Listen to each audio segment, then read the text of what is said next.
I want to welcome everybody to the Thursday, January 6, 2022 Metropolitan Area Planning Commission meeting. We're going to hear the announcement. Just a quick note about the button if you want to speak. Push it. No, It's on. red. It's okay. Before we begin the agenda, the Wichita-Sedgwick County Metropolitan Area Planning Commission and the Wichita-Sedgwick County Board of Zoning Appeals would like to take this opportunity to welcome everyone to this public hearing. For those in attendance, copies of the agenda for today's meeting, the public hearing procedure, and Planning Department staff reports on all agenda items are available in the lobby. The Planning Commission's and the BZA's bylaws limit the applicant on a zoning, subdivision, or variance application and his or her representatives to a total of 10 minutes of speaking time at the start of the hearing on that item, plus up to 2 minutes at the conclusion of that hearing.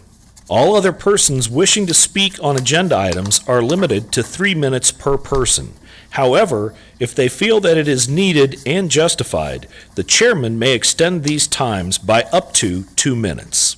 All speakers are requested to state his or her name and address for the record when beginning to speak. When you are finished speaking, please share your name, address, and the case number on the sheet provided in the room. This will enable staff to notify you if there are any additional proceedings concerning that item. All speakers at the podium, please remove your face mask before speaking into the microphone. Please note that all written and visual materials you present to the commission and the board will be retained by the secretary as part of the official record. If you are not speaking, but you wish to be notified about future proceedings on a particular case, please provide your contact information to the Planning Department. The Planning Commission and the Board are interested in hearing the views of all persons who wish to express themselves on all the agenda items. However, we ask that all speakers please be as courteous and concise as possible and avoid long repetitions of facts or opinions which have already been stated. For your information, the Wichita City Council has adopted a policy for all city zoning items. A copy of this policy is available from the planning staff. The City Council relies on a written record of the Planning Commission hearings and does not conduct its own additional public hearings on these items. The decision of the BZA is final. Any appeal of a decision of the BZA is to the district court. Thank you. First item will be roll call. Yes, sir. Bill Johnson? Mr. Johnson? Yes. Yes, Fox? I'm here. Present. McKay, I believe is absent. Green? Here. Dool? Here. Blick? Blick. Believe he's absent. Nix? Here. Foster? Here. Warren? Here. Joe Johnson, I believe he's absent. Miles? Here. Hartman? Here. Florence? Here. With that, I show 3 members absent, so that will give us 11 present. 10 present? Oh, and 1 vacancy, yes. Thank you, Philip. Now we need to approve the minutes of the MAPC meeting of December 16th. Move for approval. Second. Got a motion to approve and second. Who has to abstain from that? Florence. Blick and Florence. Yeah, I do. Yes. Okay, any discussion? All in favor, say aye. Aye. Anybody opposed? It passes. Now the subdivision items, and before we start, if there's anybody here in the commission chamber or virtual on item 2.3, which was subdivision item 2021-00057, that has been deferred for 2 weeks by the agent. So we will not be hearing that case today. We will hear it in 2 weeks. All right, item 2.1. Lot split 2021-00031. Anybody on the commission want to hear this case? Anybody in the commission chamber want to hear this case? Anybody virtual? Hear this case. Anybody virtual?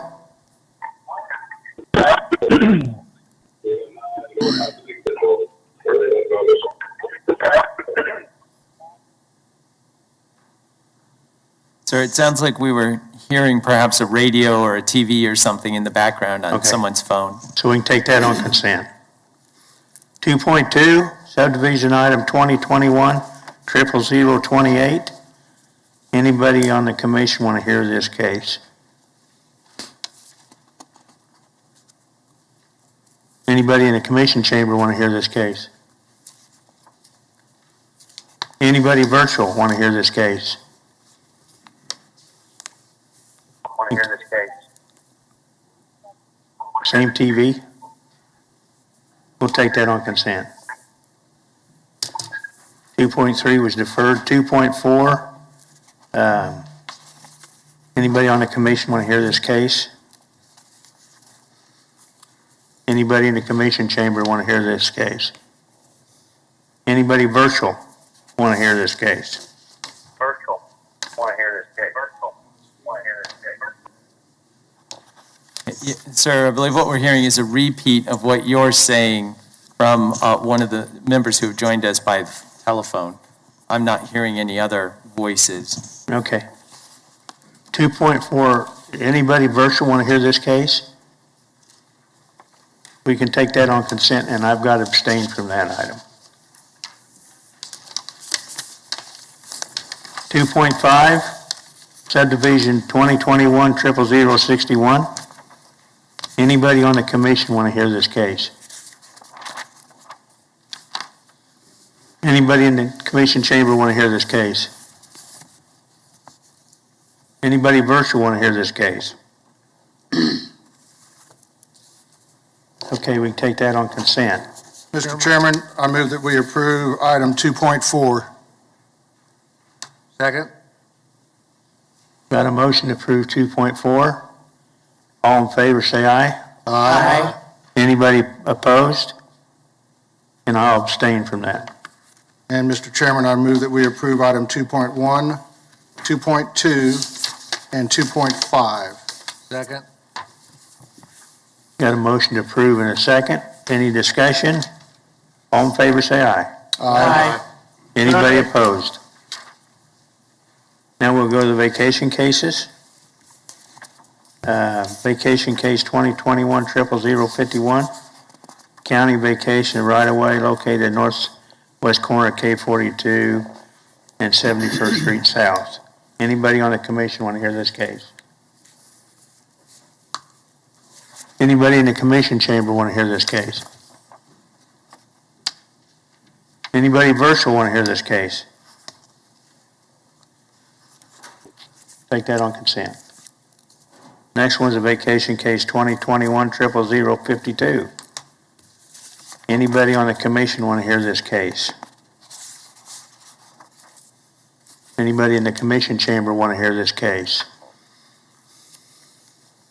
Anybody virtual? We'll take that on consent. Next one's 3.3, vacation case 2021-00053. Anybody on the commission want to hear this case? Anybody in the chamber want to hear this case? How about anybody virtual want to hear this case? Take those all on consent. What's the pleasure of the commission? Move to Chairman, approve agenda I'd item move.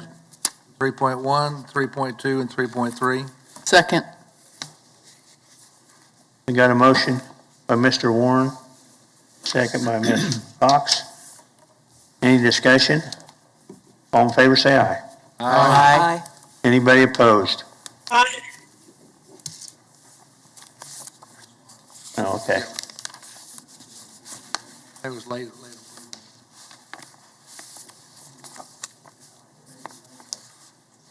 Not sure. My name is Miles' vote was a slow approval. It sounds like there were some questions perhaps about the last vote. It sounded like there was some comments that were made towards the end. I believe that was Commissioner Miles affirming the vote with an aye.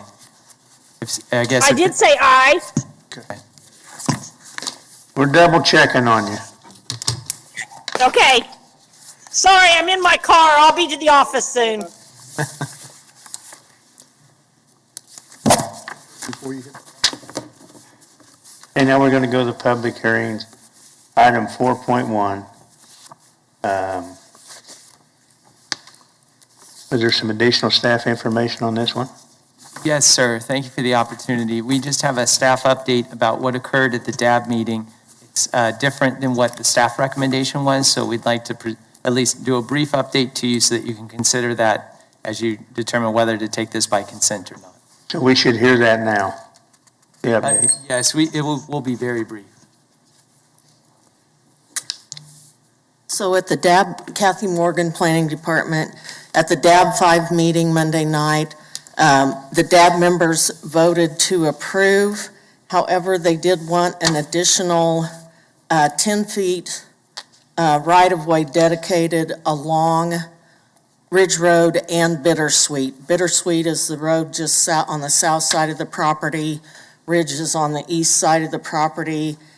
And they would like some assurance about the elevation, the materials. They had wanted more details.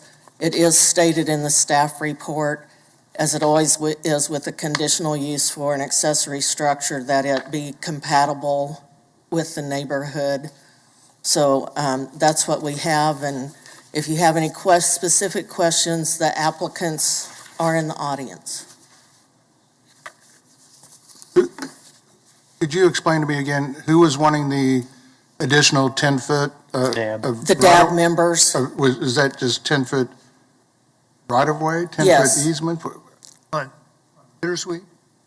on Ridge Road On Ridge Road and on Bittersweet? and on Bittersweet. Mr. Green? Basically, that's something Dab requested. I think if we hear it and nobody's got any comment about it, we can just approve it per staff comments, not the Dab. Okay, I was just trying to figure out what that 10-foot was all about. I mean, Isn't that typically, right, Kathy? yeah, Pardon? typically, the city would request those kinds of Right. 10-foot, easements or right-of-ways, and I do think we need to hear it. I'd like to hear it. okay, So Okay, we'll hear case we'll just, 4.1. okay, does we're gonna hear it. okay, we're going to hear it. Does the city recommend approval of the additional 10 feet?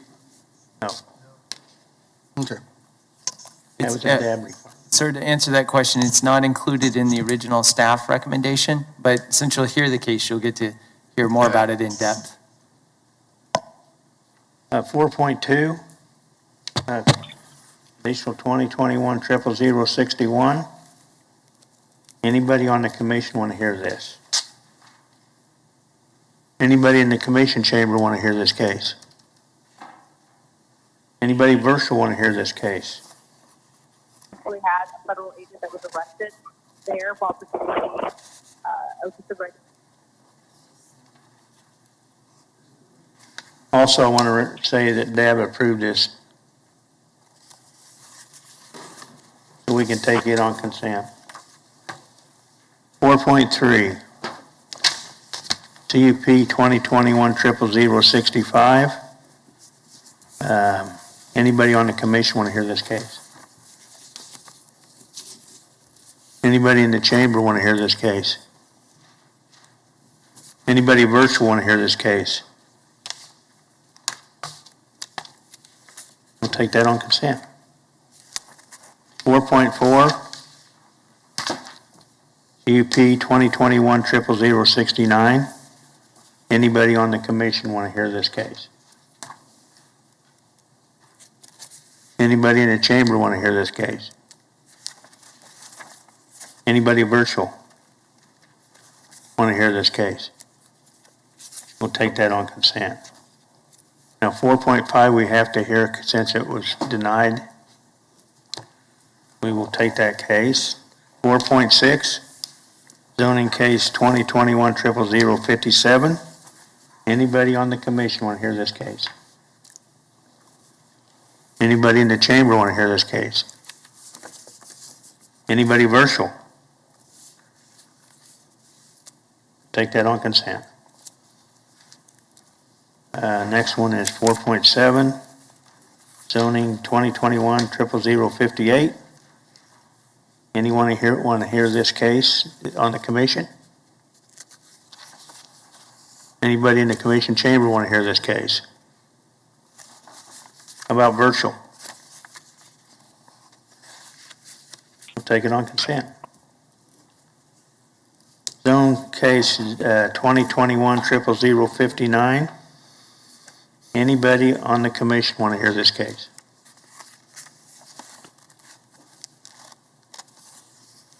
Anybody in the chamber want to hear that case?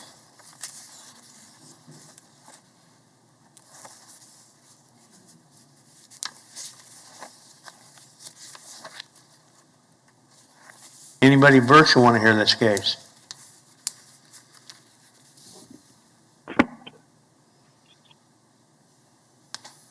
Yes, Scott. Mr. Chairman, I've received word from staff that there likely is someone online who does want to hear this. I believe her name is Tammy Norman. Is Tammy Norman online?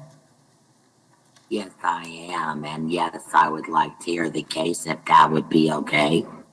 Thank you. Thank you. We'll hear Ms. that Norman. case. Yes. Thank you.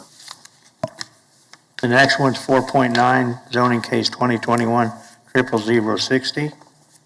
Anybody on the commission want to hear this case? Anybody in the chamber want to hear this case? Anybody virtual want to hear this case? We'll take that on consent.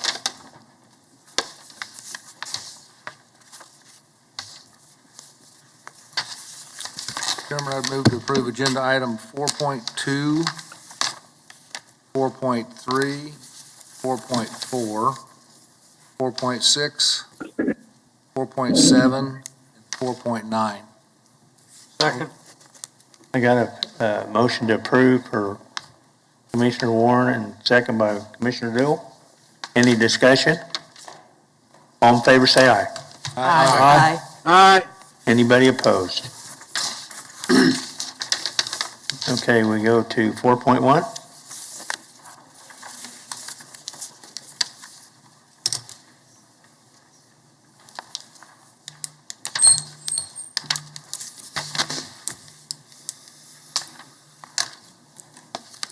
Paul, do I have control to run through these? Okay, this is a request for a conditional use at 1945 North Ridge Road. Across the street east is the Sedgwick County Park, and that property is located in the county. You can see to the west is single-family residential. To the north is limited commercial. And this parcel, go to the next one, is unplatted. Here's the aerial. The request by the DAB was for this 10 feet to be dedicated and also this 10 feet along, this is Bittersweet Ridge Road. And so the new structure is going to be back in this area. Next, please, Paul. This is within the residential development as identified in the comprehensive plan, and staff does find that it does meet the guidelines of the comprehensive plan, the community investments plan. Let's see, what else? There are public services there, water, sewer. The recommendation of staff is to approve this application with the following conditions. The accessory apartment shall remain accessory to and under the same ownership of the principal family residence located at this address. There shall be no home occupation allowed in the accessory structure. The development of the site shall be in accordance with the approved site plan. The appearance of the accessory structure shall be compatible with the main dwelling unit and with the character of the neighborhood. The height of the accessory structure shall be in conformance with the city building code for the SF5 zoning district. Water and sewer provided under the same ownerships, no separate services from the main dwelling unit. All applicable permits shall be obtained from the Building and Construction Department. And if there is any violation of the conditions, the zoning administrator, in addition, or in concurrence with the planning director, can declare the conditional use null and void. And so what you see on your screen there is the site plan for the location of the new proposed garage. It is, or accessory structure. It is very large. It's 60 by 70. The apartment portion is in this back part of the structure. It is two-story. Can we go to the next one? I think that's the elevation. Yes. Okay, so this second floor is where bedroom, bathroom, kitchen, whatever will be. This first floor is living room, and then this is the garage shops part of the structure. Go to the next one, please. Okay, so this is looking, wait, I want to mention one thing. Go back one, go another one. There is an access drive off Ridge and off Bittersweet. There will be no other access drives to this property. It will be only these 2 points for access. Next. Okay, so this is the front of the house looking northwest, and there's a car parked on that half-circle drive. Next. This is looking west at the south end of the house, and the garage structure will be back in this area behind those pine trees. Next. This is looking northwest from the side road. As you can see along the left side of the photo, that's a bar ditch. There is no sewer, or I don't mean sewer, storm drain in that area. Next, curb and gutter. And then this is looking north along the west property line, the rear property line of the subject site. Next. This is looking north from the driveway along Ridge Road. Next. And this is looking northeast at the Sedgwick County Park area. Again, you can see that the drive access here off Bittersweet, and then the drive access to Ridge Road. Next. There's an existing garage structure there. They do have a drive along the north side of the property to the west end of the property. Next.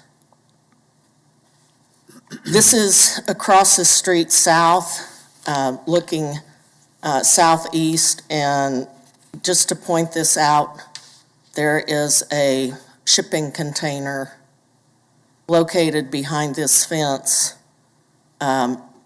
probably 5 feet behind the house that's there that would be the southwest corner of Ridge and Bittersweet. I think that's the final slide, yeah. So I will stand for any questions. Any questions? Ms. Foster? Kathy, was there some specific reason cited? Looking at the aerial, I can see that I assume that would be 10 feet to align the right-of-way with the existing right-of-way lines? That would be my understanding, that Mr. Longnecker attended that DAB meeting, and they didn't give any particular reason. They just wanted that added to the comments from the DAB. Okay. I think my next question is probably for Public Works then, to see if they have any objection to it, and the client or applicant to see if they have any Yeah, objection to and it. the applicant is in Thank the you. audience. So this is probably directed towards, I don't know if you'll know this, maybe Scott. Can this commission dedicate property for public right-of-way and public easement if it's not been requested by the city? I think that's an excellent question, and that's one that actually I'll defer to Jeff Van Zant with legal, and he is online.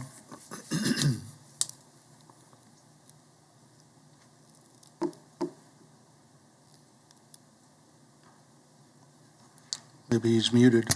Jeff Van Zant, are you there?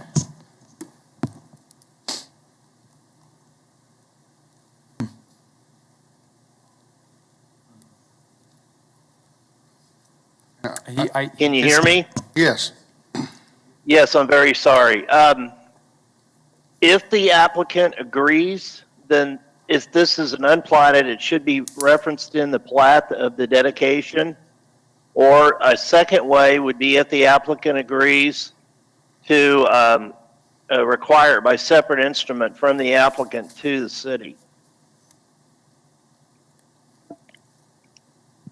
So Jeff, I think a question, just to clarify that, is that if the applicant does not agree to it, and say the planning commission votes to recommend that the dedication be required, then what happens? Is the city unable to get that dedication? Yeah.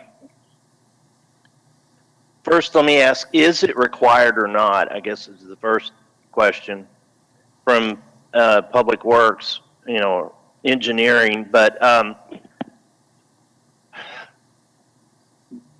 it can be required for plating purposes. Yes, we've done that for access in different areas, so it can be required. It's called an exaction. Yeah. So maybe the opportunity would be, because this property is unplatted, is that if in the future it has to be platted, we make a recommendation that there's a additional 10-foot right-of-way easement? Yes. I would At venture this to point, guess I would that require it by a separate instrument, yeah. I would venture to guess that if this parcel were ever to be platted, this city would definitely require that easement be dedicated. I guess my question Yep. is that something that we should enforce on this particular parcel without the city Yes, even you requesting can, it to as be a done? condition of approval, yeah. Could you repeat that again, please, Jeff? I'm sorry, yes, you can as a condition of approval. To require the 10-foot on both the east and the south? Yes. And what's the justification for that? Well, of course, there has to be a need for it. I apologize, I missed why the DAB thought it was necessary, and I haven't heard yet from like Mike Armour or somebody from traffic the need for that.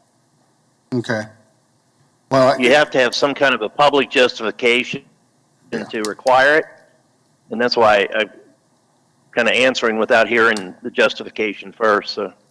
I think it was just the DAB wanted it as one of the conditions to be added to the conditional use request. So, okay. Any other questions? The design of the structure, that's built into the conditional use for accessory apartments. So anything that they build is going to have to match what's currently Right, there. that's correct. Okay. And then the access off of Bittersweet, it appears as though that the two-car garage is facing south towards Bittersweet. How are they planning on getting into that garage? I think you said there was only going to be allowed the one access point off of Bittersweet that's on that circle drive currently? Yes, that's what staff is recommending, and they do have an opportunity to, there is a gate right here that they could extend, that they could get into that side loading garage. Okay. What way is Can you just the spell the accessory gate? building facing? It doesn't say. Oh, it's facing Bittersweet. Yeah. It is facing Bittersweet. Yeah. Okay. That's There's what I'm also- showing from the site plan. There's also a drive that goes around the north side of the house too. Right. Right. Mr. Dool? Mr. Dill. Yes, just for clarification on that, so there is a circle drive that goes from Bittersweet over to, Yes. yeah, and you got a garage back here. It would seem that the connection to that garage is going to have to be on their property over to that circle drive, because they can't make a connection to the street. If that is the case, it appears that the circle drive and the driveway are paved in some manner. Should we require that they pave any road that connects to the circle drive? That wouldn't be required in SF5 single-family residential. They can have a gravel access to that. Okay. Thank you. Any other questions? Thank you, Kathy. I'm wondering if they oriented the garage to the east and they just come in off that existing drive. That would make a whole lot more sense than the other way, but that's up to them, I guess. Right. I don't really care. And as they're long as- here to As long answer as I any can get in and questions. out. I guess an outside of the box question, if they did away with the asphalt drive that approach that goes on to Bittersweet, if they were to eliminate that, would they then be able to put an asphalt drive to the garage and the accessory building that they are proposing to build? I'm assuming that there may be, I'm just trying to figure out the reasoning behind them not being allowed to have drive access off of Bittersweet to the accessory structure. Can you go to the aerial, please? Okay, so staff recommended this because of the distance between this drive and the property to the west, and it would put, one would presume they would come in here for an access off Bittersweet, and it was just the staggering of these drives along Bittersweet that staff recommended that they use the existing access points to the property. It looks to me like there's a drainage ditch along there too. There's Yes, a bar ditch. there is a bar ditch along there. And I think we're getting off base here a little bit. We're downward Right. designing for the applicant and I'm just trying to figure out why drives are not being allowed. That's all. but I mean, if the applicant agrees to it, Yeah. I don't want to. Any other questions? Applicant or agent? This is Dan Wise, the neighbor to the north. This is a neighbor. The neighbor. To the north. Applicant first. Have an opportunity later. We need to hear from the applicant or agent.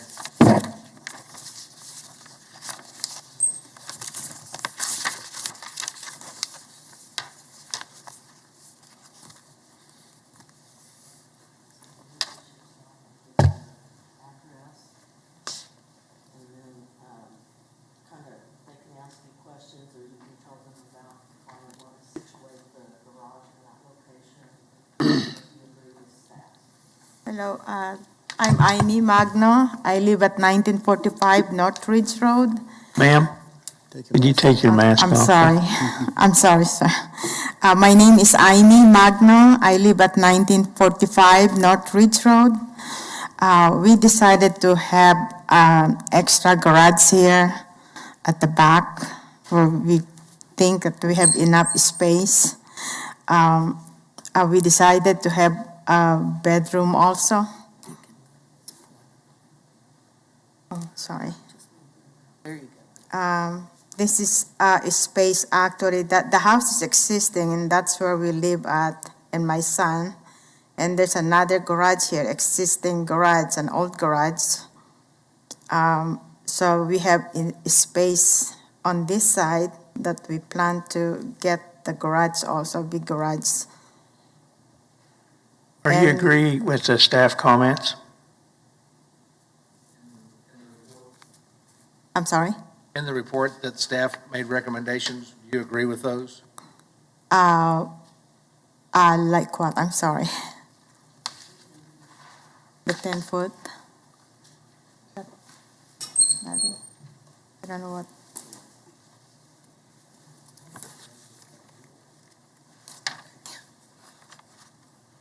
Okay, so the request was for the 10 feet to go along the front. But that's not staff's requirement. No, that's not That's not staff, the but staff that's where they're wanting. If you the just go 10 through feet. staff requirements. So the staff is saying, your site plan.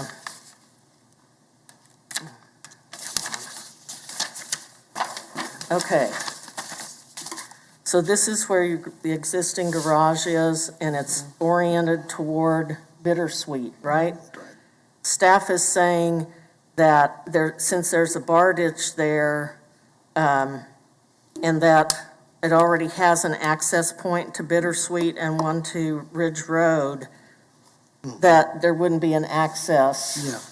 allowed back there. We're gonna put a garage right here in the back so we can get an access from Ridge Road to the back of the house to get in the garage too. Okay, But if we can get a garage driveway here, we're gonna get the permit for, put some draining. drainage, but not Yeah. access to the street. Oh, you cannot get Not, access. not access there, that's So what, from Bittersweet, we cannot get into the garage through not, there? not at this location. You can come in this way and get to the garage. Oh, my God. So that's something that Yeah, you need to we can't discuss. because the existing garage is already here. So there's no way, Yeah, And there's no way to turn, yeah. but there's no way we can put a garage here. That's what they. But Cannot we're already 25 feet. no, you can have the building there. But there's no It's, access. it's the access at that The point. And so driveway. that's something So that the they, commission, they cannot approve that? they can. Yeah, Okay. so we really need to put a driveway to that garage from Bittersweet. Okay, so that's directed to the Yeah. commission. But Yeah. this is what staff has recommended. Yes. It's an easy access. Do we need to maybe defer this? Because I It think, sounds like to me it's gonna come down, they're gonna request a drive, we gotta decide yea or nay. yeah, okay, all right.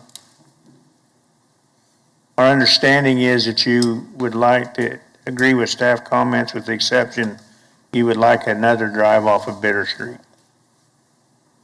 Yes, if we can put a driveway from Bittersweet, that would be nice, yeah. Okay, Defer if we don't have to. If I need to put a drainage right there in between the driveway to the garage, we're gonna have to. Right? How about it would be my understanding, they would have to have a culvert, and that would need to be approved by Public Works. Yeah. That could be all part of the building permit process that you'll be going through. But my So- question, it's okay to build a garage now without, if we can't get a driveway from Bittersweet, we're just gonna use the backside. Well, Yeah. what you've requested is that you allow to have a drive way to the garage off Bittersweet. And the planning commission can approve that with the condition that you meet the requirements of the drainage. You may have to put a culvert in there, and that can happen at the time that you get your building permit. What is a culvert? What is it? The drain? It's a metal tube that goes in the ditch so that the drive does not block the flow of water. Yeah, Okay? thank you. Any other questions of the applicant? No. Does anybody want to ask about the dedicated? Okay. Thank you. Thank you. You're welcome. Is there anybody else here in the chamber like to speak on this item? Is there anybody virtual that want to speak on this item?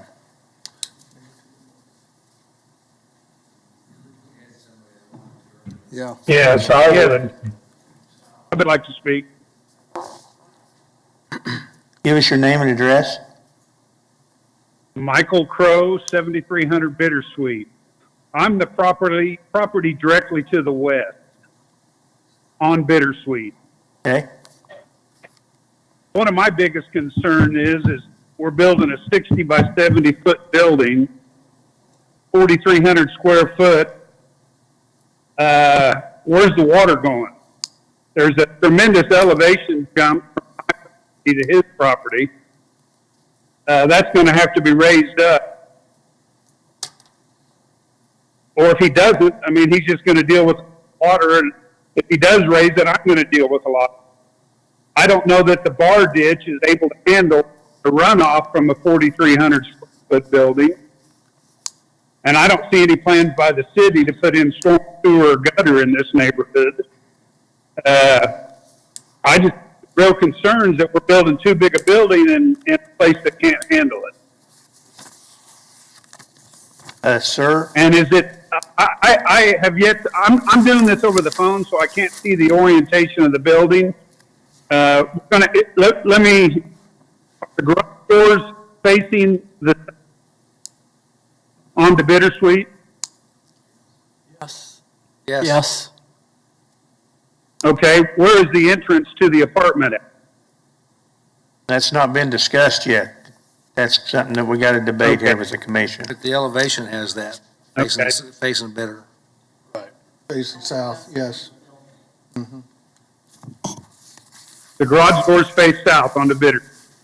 And the entry door also. Okay. It's a 2-story building. Part of it, the apartment, The apartment is a 2-story apartment. yes. Or is it the apartment just on the second floor? Looks like it's on the I second guess my floor. question is it one big garage with an apartment on the second floor, or is the apartment a 2-story apartment? It shows that the sleeping area, the kitchen facilities, the restroom facilities are on the second floor, and then there's a living area on the first floor. And there would have to be, is there a wall dividing the garage area? Yes. There's a wall dividing the living space from the garage area. There are 2 garages on the east end, and the apartment is on the west end. And a That's shed correct. roof grows from the second story of the apartment down to a 1-level at the east end where the garages are. Yes. All right, what is the maximum height this structure could be? 21 feet. 21 feet Okay. is the maximum ridge height for an accessory structure in SF5 zoning. Okay. That's my only concerns are the water issue, the elevation of the building, whether Bittersweet can handle that kind of water runoff. We have a hard time handling a heavy rain now, and I just wonder where 4,300 square feet of water is going to go. I don't want it in my basement. The other thing is, there's got to be a permit obtained by this, and they'll take the drainage into consideration at that time. So that'll all have to be worked out on a permit situation. Isn't that right, staff?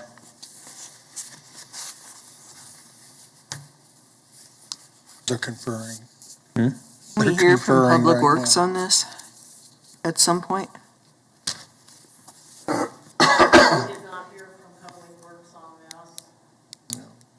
But the Public Works will look at it on a permit situation.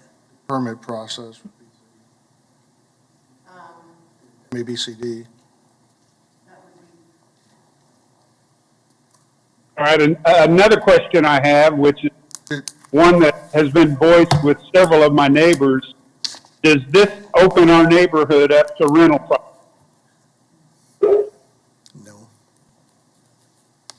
I think your neighborhood is open to rentals now. I mean, there's nothing, Oh, I understand that, but Yeah. we don't have. It doesn't change. You know, doesn't add or subtract from that aspect. It stays the same. Yes, Scott? well, it has the possibility of adding to it. Sir, I'm afraid to make it more complex, but in talking with staff, because it is a residential structure, we know that a building permit would be required for this, but the level of review for the stormwater portion, we're not sure of. That would be a question we can reach out to MAPCD for an answer, But they'll have to show that they're not running their roof water on the neighbor, surely. yes, that would certainly, if it's running off on an adjacent property, that would certainly. They got to contain it on their, It's got to stay on their property. Well, but I also question whether Bittersweet can handle that water. Can you go to the, I think it's the second to last slide, Paul?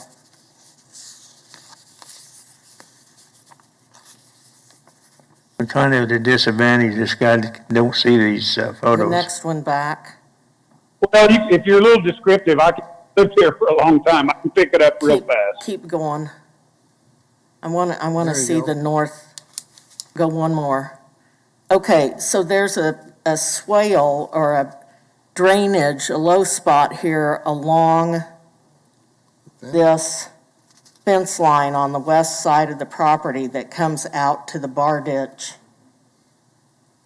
along Bittersweet. That was put in when my home was You can built. kind of see that on the So that our- aerial photograph that we've got, that there's the swaled area that you're talking about. Yes. Kathy. Yeah, you can see that. All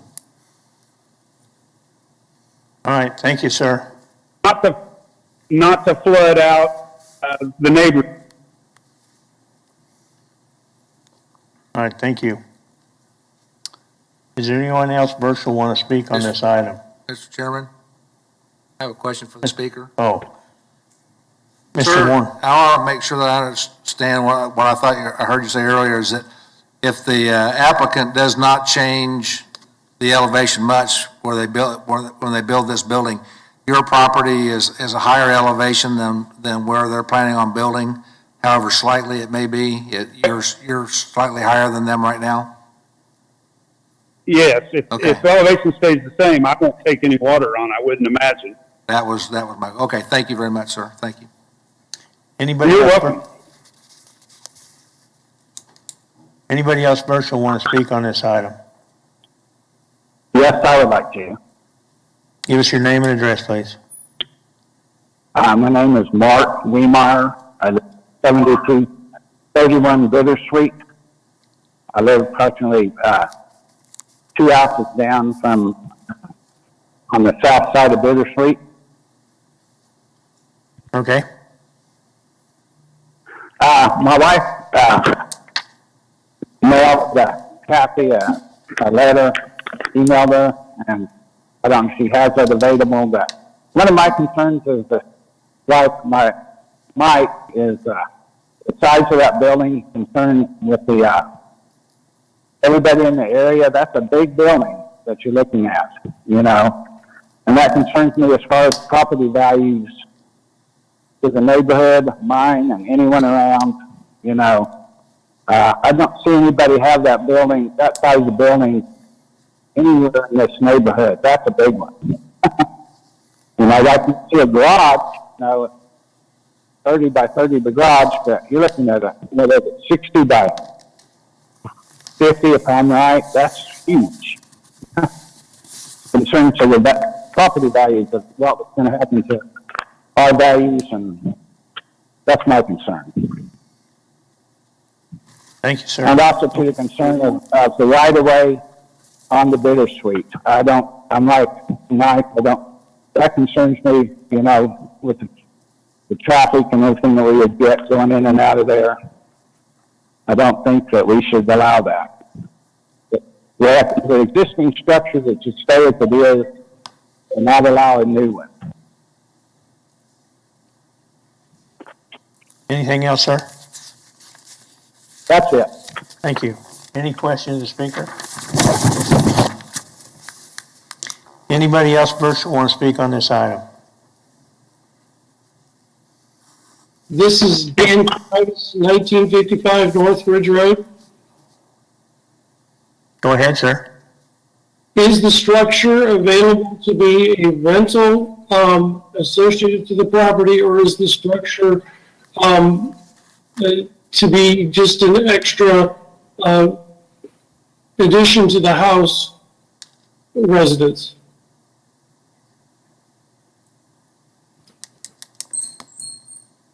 One second, sir. The requirement is for the conditional use for the accessory structure that the utilities, the water and sewer, have to come off the main structure.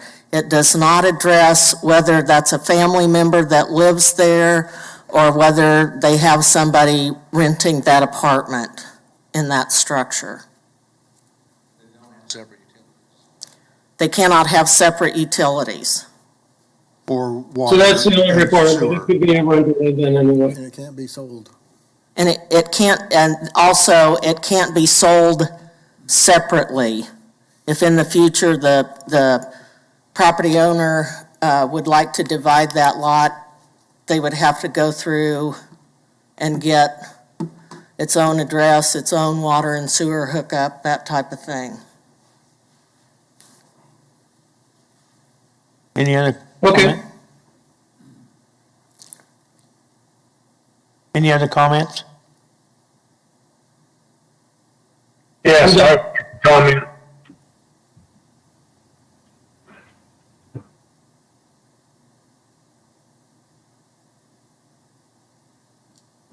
Any other comments?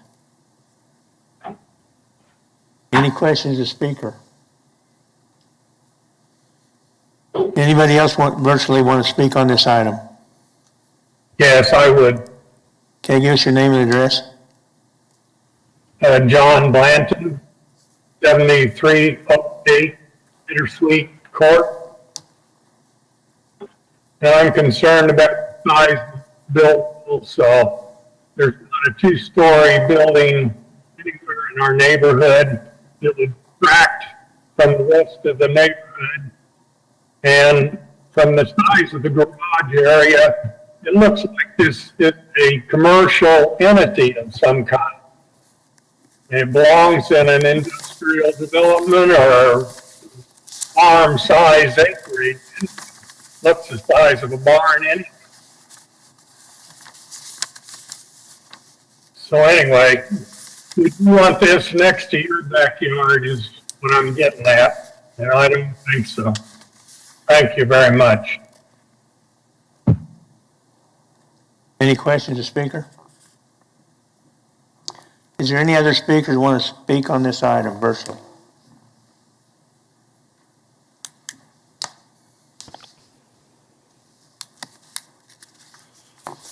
Hearing none. We'll be back to the applicant on rebuttal if they want to say anything.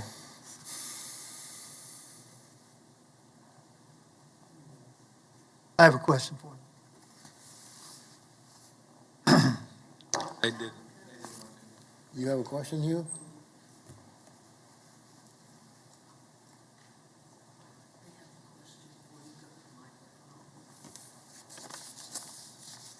Yes. Ma'am, I have a question for you over here. Have you considered just having a single-car garage and reducing the size of the structure, still having your accessory apartment, but just having one garage rather than two? No. No? You mean we can put one garage door only? Is that Yes, acceptable? yeah. Yes, we can do that. I mean, then you would reduce the size of the structure, and that might take care of some of the problems. But we're not gonna shorten the The They don't. My counterparts, You're saying make the building smaller, they're saying make one less door. You're not no, communicating. I'm saying making it smaller. Yeah, that's not. Saying making one less door, not the same thing. Oh, okay.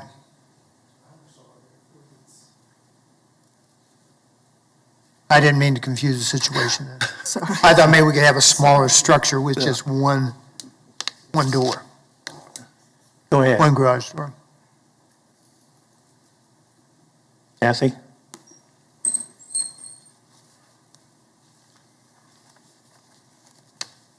If the applicant had not requested to have an accessory apartment in this structure, they would have gone directly to Right.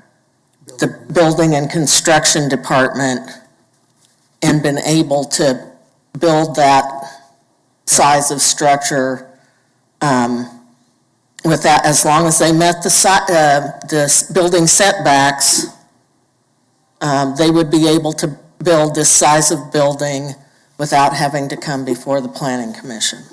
Hey Kathy, I have one other question. How tall is a container across the street?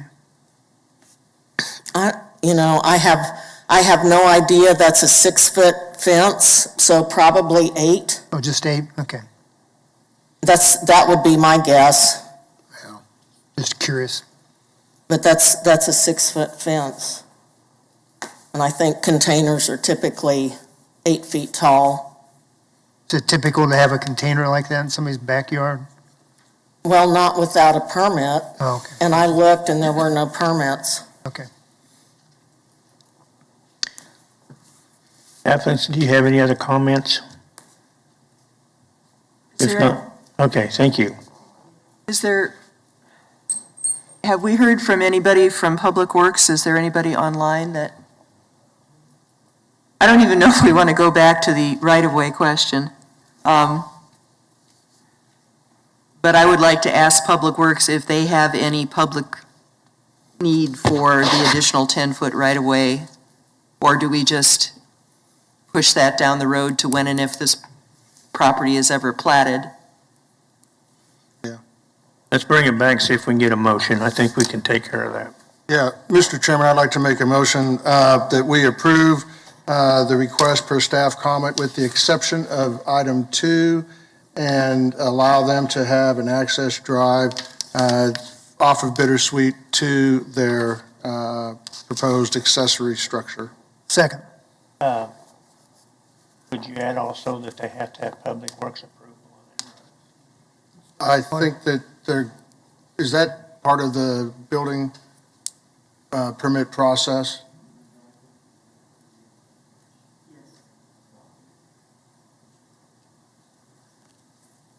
Staff are indicating that, yes, they'll have to have the approach approved by public. Yep.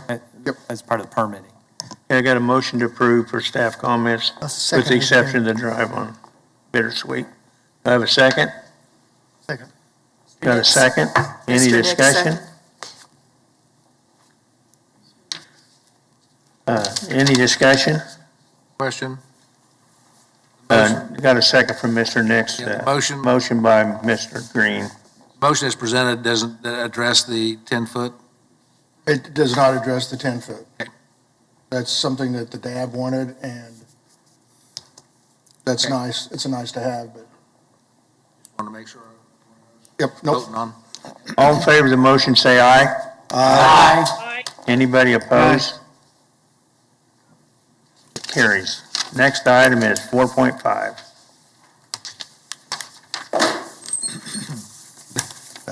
Go ahead, explain to them.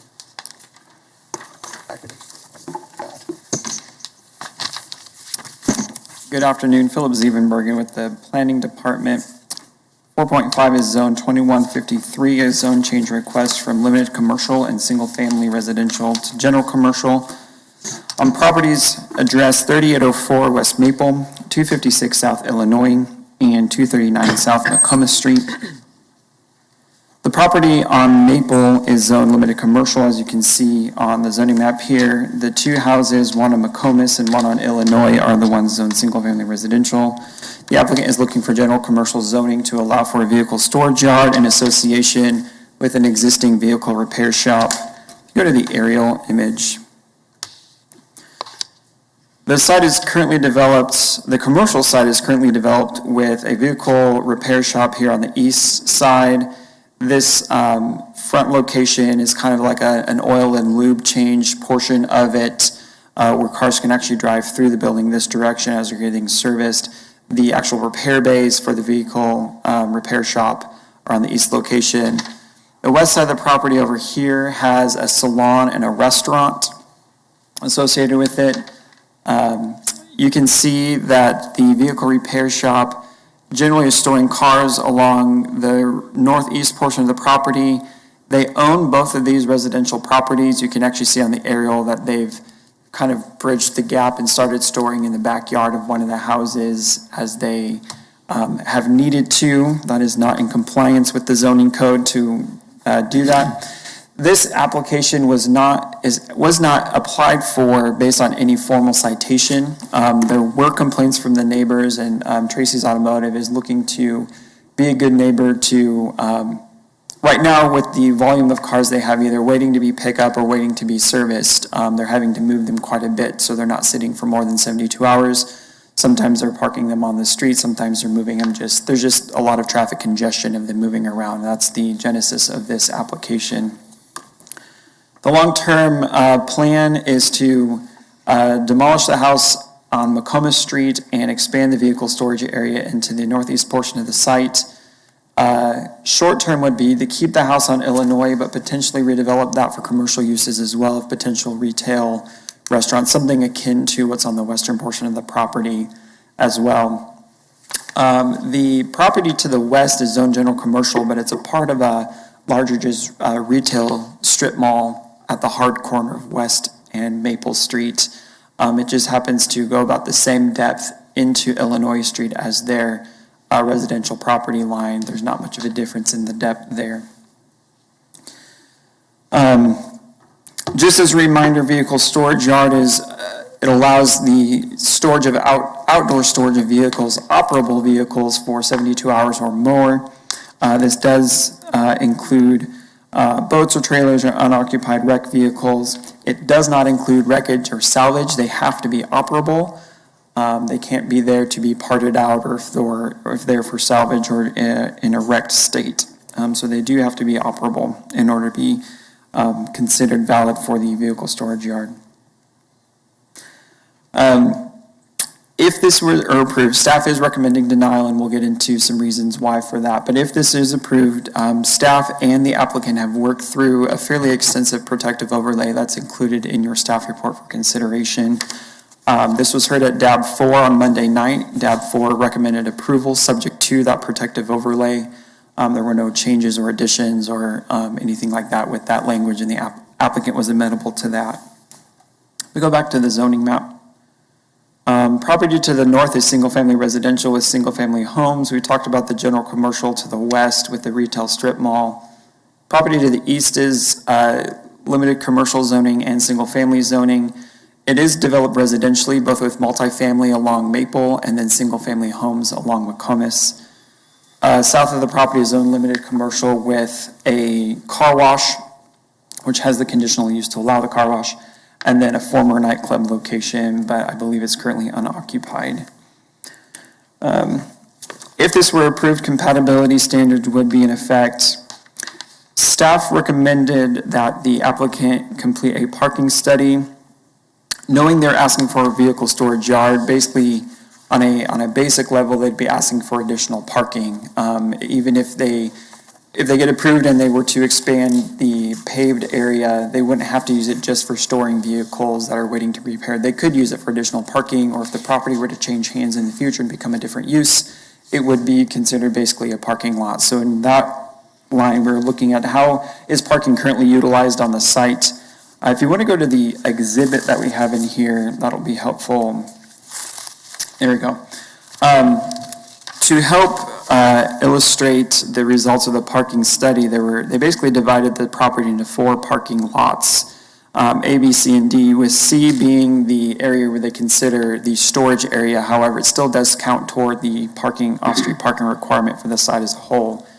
Overall, there's 40 available stalls. I'm not going to go into the depth of the parking study. You have it in your staff report to read. But overall, parking never was exceeded either on the property or even on McComas or Illinois Street on either side at any time during the day. Again, this was just a snapshot in time. It's not meant to encompass the whole picture at all parts of time. And you'll hear from the applicant of saying there's busy seasons and light seasons and how that parking need really for storing more vehicles fluctuates from time to time. Regarding conformance to the plans and policies, to boil down a fairly extensive review of our comprehensive plan going into the land use compatibility standards, as well as the Wichita Places for People plan, it's really a mixed compatibility or a mixed situation here. You have general commercial zoning that goes almost as far deep along Illinois as they're requesting for commercial zoning themselves. And it's for commercial retail uses, which can have a high turnover rate when it comes to cars coming in and out, using access, using streets. On the east side of the property, you have, though part of it's zoned commercially, it's currently just being used residential. And so you have more of a residential nature, and then of course you have the single family residence to the north. So you have just this mixed context. And truly it was a difficult case for us to examine and try to determine what would be our recommendation for you this afternoon because of that mixed context, because depending on the side of the property you're on could depend on how you want to interpret the plans that are before you. Overall, the questions boil down to, especially with the Wichita Places for People plan, which this is in the established central area, and so that's really what we want to hone into, is number one, strategy number 6 talks about encouraging infill and redevelopment that is contextual to the environment in which it's occurring. So we have to define what is the context. And like I said, it's a mixed context. You have residential, which is single family residential. You also have commercial with retail and car washes and things like that. You have to look at it being an area of stability, which talks about improvements in this area, again, should strengthen the momentum of the established context. And so you have to, again, define what is the context.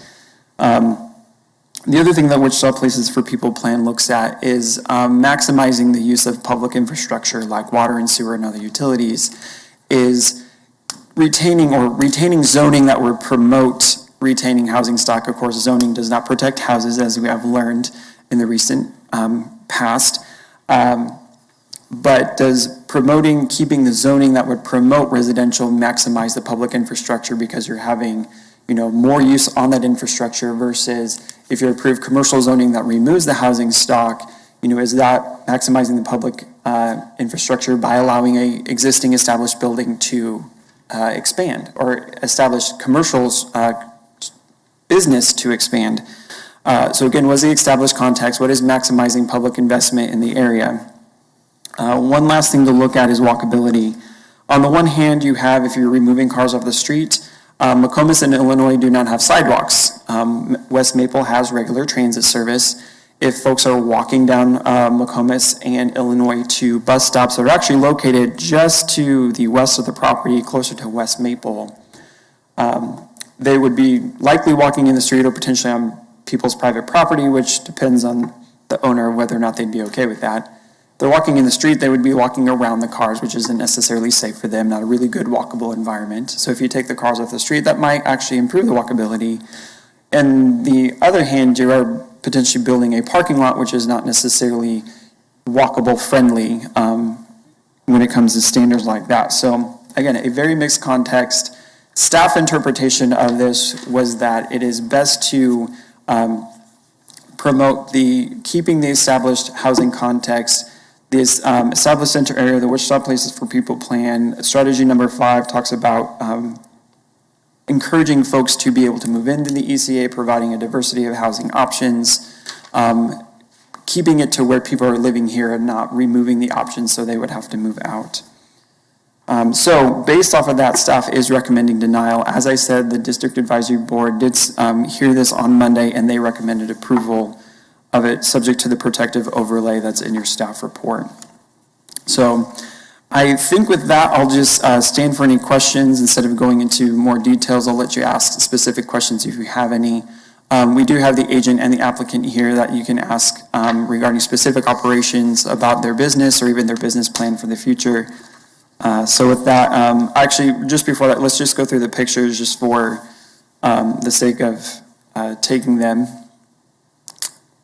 Going. So this is looking northeast at the property. This is looking at the western face. You can see this is where the restaurant and the salon are. These are the doors that go into kind of the oil and lube service area. This house here is the one that they own. Next picture. This is looking from Illinois Street to the east at the rear of the property. This is that salon that I was talking about. This is part of the parking area that you see. Next picture. This is looking at the house that they own on Illinois. That is part of the subject site. Next picture. This is on McComas. This is the house that they own on McComas. This is the house that the cars are parked in the rear. This is the rear side of the vehicle repair shop with the bay doors there. Next picture. This is looking northwest at the property. Again, this is the exit doors, the oil and lube area and the vehicle repair shop. Next picture. These are the multifamily houses along Maple on the east side, and you can see the single-family homes that are across the street, across McComas. Next picture. This is looking to the southwest. This is the former nightclub, and this is the Zips car wash we talked about. Next picture. This is the retail strip center that's zoned general commercial along Illinois, and just over here, you can see right here, that's Scooters at Maple and West, so they're just one block in from West Street. Next picture. And this is looking to the southeast. That's the car wash across the street from the vehicle repair shop. Next picture. And that's it. I can stand for any questions. Any questions of Philip? I got one. Mr. Warren? Philip, talk to me about the screening. If we were to approve this, the 8-foot screening, what kind of material would that have to be? And that would be just on the lots that butt up to residential properties? Yeah, so it would have screening requirements at a minimum anyway, because you would have commercial zoning abutting residential zoning. The minimum would have been a 6-foot screening fence. However, given the nature of the possible use they're looking to do, staff is recommending an 8-foot screening fence. It'd be solid screening, just like any normal screening fence would have to be. Could be wood, could be metal, could be. No, a screening fence is wood. If they wanted to go for a wall, they have other options for like masonry and stuff like that, but that just adds expense, so likely it'd just be a wood fence. That actually, I apologize, Mr. Chair, that actually sparked my memory. The only public correspondence I've had with this is a property owner of, I believe he owns the house along McComas just north of the subject site. He has it as a rental. His only question was whether or not there's going to be a privacy fence. And when I said, yes, if it's approved that a privacy fence is required, he did not have any issue with it. Mr. Green?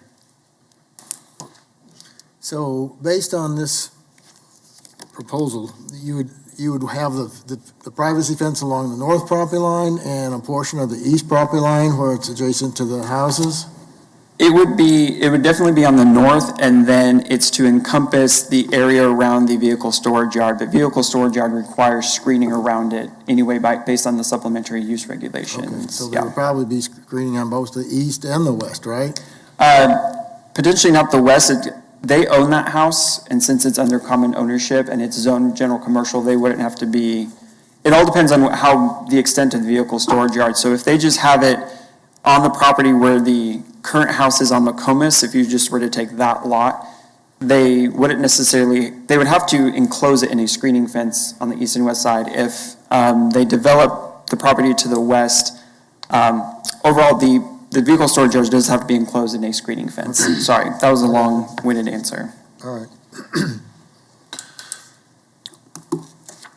and you are proposing that they provide it 1.5 times the landscaping. Yep. So that would be, instead of one tree every 40 feet, that's one tree every 30 feet, I believe. You said that the district advisory board heard this Monday. And they approved They recommended approval of the zone change with the protective overlay. Okay, so they didn't recommend approval of the staff recommendation? No, They- approval of the request, subject to the request. protective overlay. Okay, all right, thank you. Any other questions of Philip? Seeing none, applicant or agent, please. Give us your name and address, you got 10 minutes.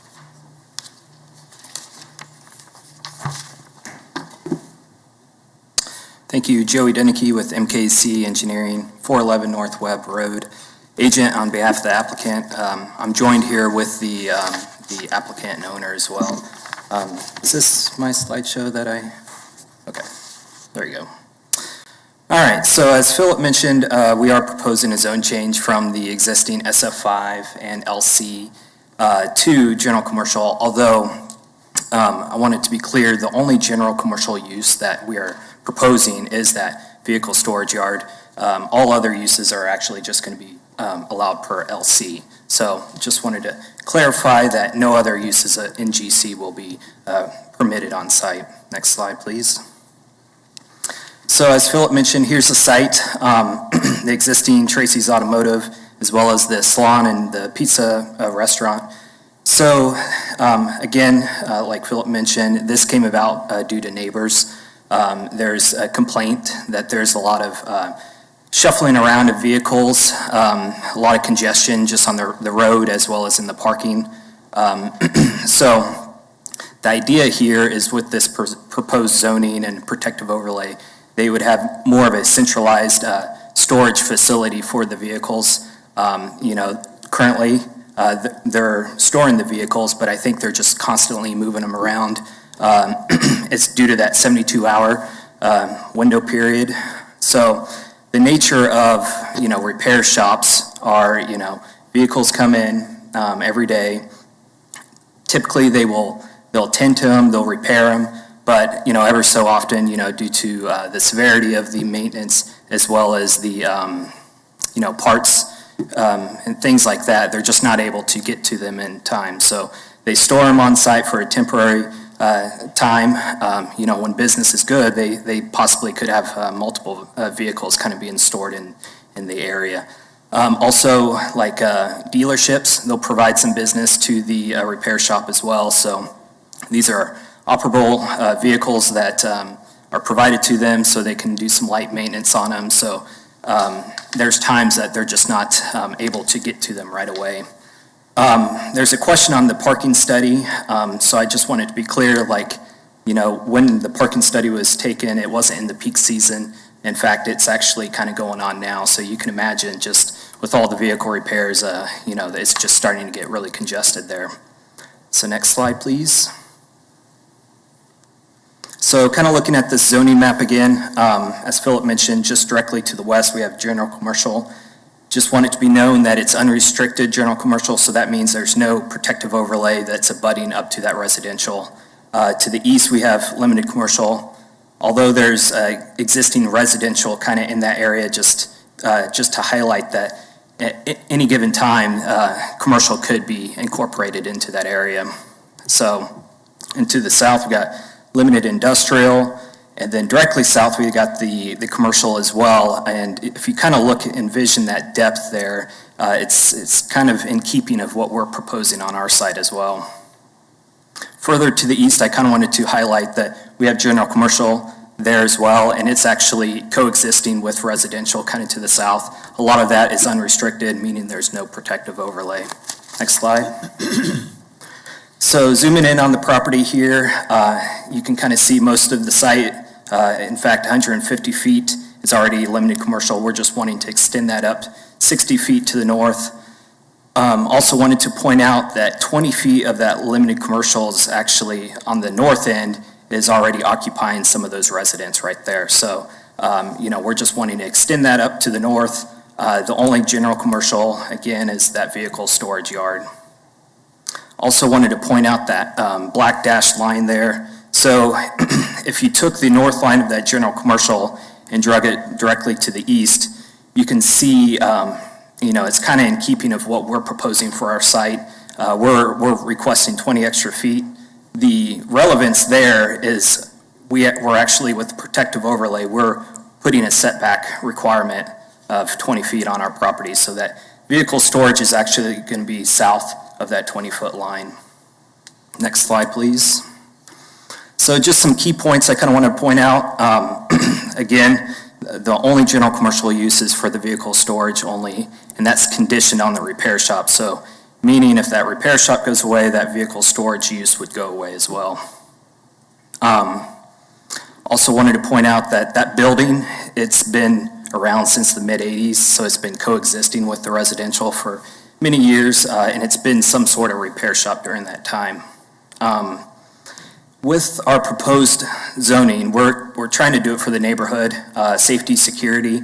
As we all know, vehicles are constantly getting stolen and broken into, and so with this zoning and protective overlay, we're going to have it in more of a centralized location for that safety and that reduction of crime. The idea is it's going to be a gated entry with the surrounding fence all around the vehicle storage area. In lieu of that, it would relieve some of the congestion, so vehicles aren't being shuffled around as often. They'll just be located in that central area. Now, as the business is not physically growing at this time, I will say, with the opportunity of more vehicles being stored there, they're going to have that option of that business increase as well. And as we all know, vehicles are constantly breaking down, so it's definitely a need for this area. So basically, we want to come into compliance, and by doing that, we want to add in these provisions to kind of protect the neighborhood. Next slide. So kind of look at the protective overlay here. I'm just going to highlight a few things. Philip kind of mentioned it already. Again, this is not a wrecking or salvage yard. It's operable vehicles being stored there. They're not being repaired out in the yard. They are taken into the building and then they're repaired. Like you guys mentioned, we're permitting that 8-foot screening fence abutting that residential. We're doing some setback requirements against residential as well. Next slide. And lighting provisions as well. You can kind of see we're trying to protect the residential as much as possible. Increasing the landscaping that you kind of mentioned as well. Next slide. Also wanted to point out the access. We're actually limiting the access to the current location of the existing access point. So the idea is to have one access point kind of towards the south, gated entry, vehicles go in, and everything's kind of fenced off for that security reason. Next slide. So just kind of wanted to run through some photos of the site. Again, this one I think is really key because you can really see how many vehicles are around the facility, as well as, as Philip mentioned, there's some vehicles being stored in the residential just to the north there. So with this proposed zone change, we'd be coming into compliance while adding in that protection as well. So next slide. Just some more photos kind of the site, kind of showing all the vehicles in the location. Next slide. Kind of go through these a little quickly. And the last one here. Next slide, please. Again, this one, you can really see all the vehicles in the current condition. And I think the idea is, they don't want to take away existing parking from the restaurant or the salon. They have a need for these vehicles being stored. The reality is a repair shop, the nature of every repair shop is vehicles are being stored. So I think the idea is we need to get it in the proper zoning so they're able to come into compliance. So they're not shuffling them around and doing it the safest way possible. Next slide. Next slide. And next slide. And then lastly, Philip mentioned kind of in his staff report some 5 findings. I thought I'd run through 4 of them. You know, he mentions that it's kind of up for interpretation, so there's a few things I kind of wanted to highlight here. So item 1 is the zoning uses and character of the neighborhood. So currently, this is existing commercial uses along with parking abutting residential property. The site has existed for 40-some years, and appears there's no detrimental impact of noise, odor, and lighting with these current conditions. Furthermore, there's similar sites adjacent to the property that without the protection of a protective overlay, so you can see that it's kind of in keeping with the surrounding neighborhood. Item 2, staff recognizes that light commercial uses are deemed appropriate abutting the residential, so I just wanted to make it clear that it is anticipated in the future that there's going to be a light commercial incorporated kind of at that northwest corner, you know, similar to that salon or residence. Sir? Yes. Your time's up. Do you Can I need have 1 more minute? Okay, answer 1 minute. Thank you. So item 3, again, staff interprets that general commercial zoning would be a negative effect to the nearby residential. I just wanted to highlight that the only general commercial that's being proposed here is for the vehicle storage. And it's accessory use, it's not a primary use. So the primary use is the vehicle repair, which is already permitted on site. And lastly, you know, the vehicle storage is imperative to the use of the repair business. So I think it's key to know that vehicles are going to be stored on site here. And it's just whether or not we want them to be in site compliance as well as adding that protection for the neighborhood. So with that, I'll take on any questions, and I am joined here by the owner so he can answer questions as well. Mr. Warren? Yeah, Joe, if this were approved, what are the plans for the 2 houses that are on the north end of that property? So the northwest house, nothing is anticipated in the, directly. The house will remain, but if it's approved, the northeast residents, like Philip mentioned, they are wanting to take that down for that vehicle storage yard. I guess one of the concerns I've got, we don't like people using their backyards for vehicle storage. I don't want to approve this and then just give you a legal way to make a backyard legal storage. I guess if we're going to turn it into a parking lot and a vehicle storage area, then we need to do that, and take it out of the realm of a storing in somebody's backyard. So one of my conditions probably would be that within a certain time period, both those properties be removed. If they want to use it for parking, use it for parking. If they want to use it for residence, use it for residence. Yeah, and I think that's the idea of the protective overlay, is to enforce, you know, the screening, the fencing for that vehicle storage yard, for that centralized location. So you know, we're in agreement with that. The idea is for that parking in that area. Any other questions, Speaker? How many mature trees will be eliminated when you clear that northwest lot? That's not a question I really know. I might be able to ask the owner, and he may have a little bit insight on that. Just curious, thank you. You meant the northeast lot or the northwest? The northwest, which the house that's going to go down, it appears there's quite a few big trees on that lot too. I think the northwest is staying and the northeast is coming down. Northwest is Oh, I'm sorry, northeast, northeast. Actually looks like one big tree, which may in fact be over mature, hard to tell. Sorry, go ahead.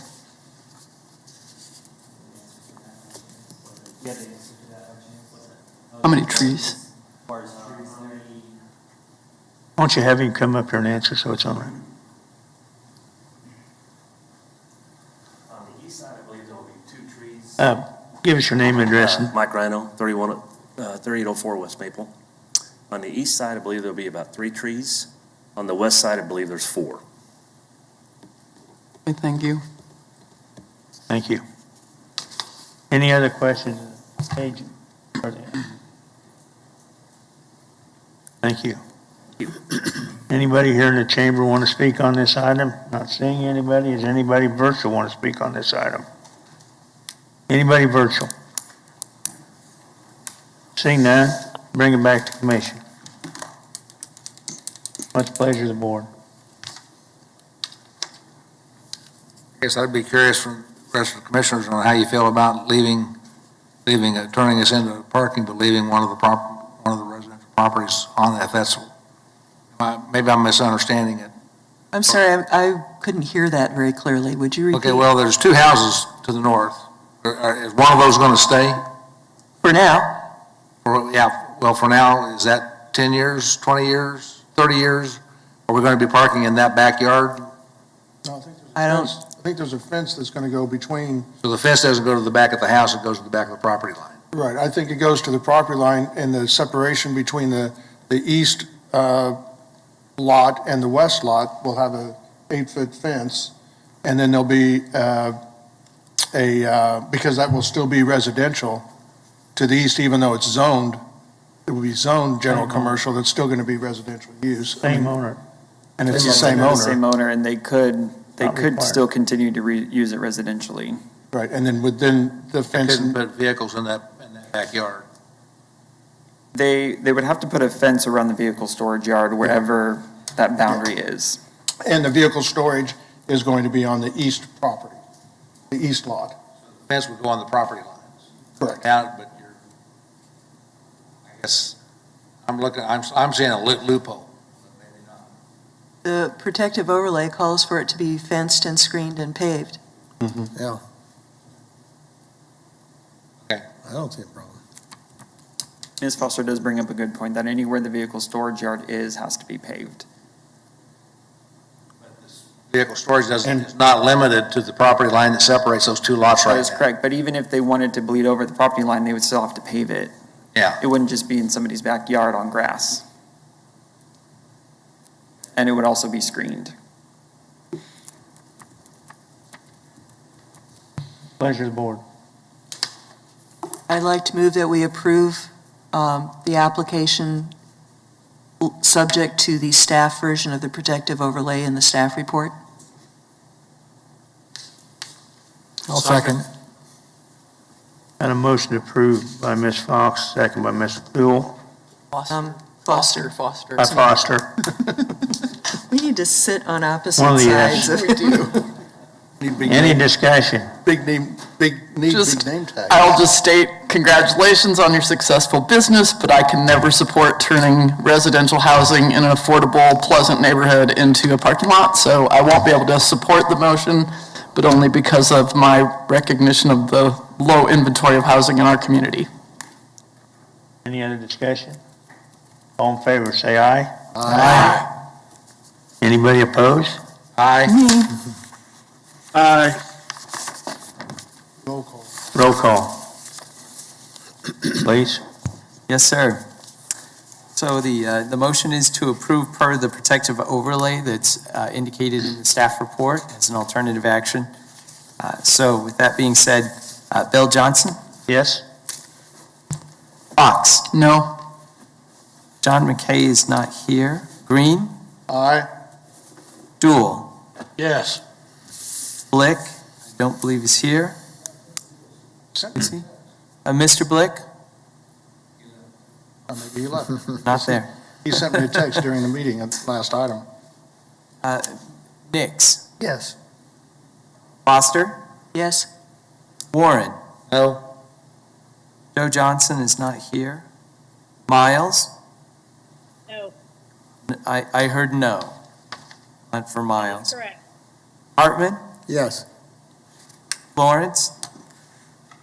No, It's 1, 2, 3, 4, 5, 6 in favor and 4 against. Motion passes. All right, next item is 4.8, zoning case 2021-00059.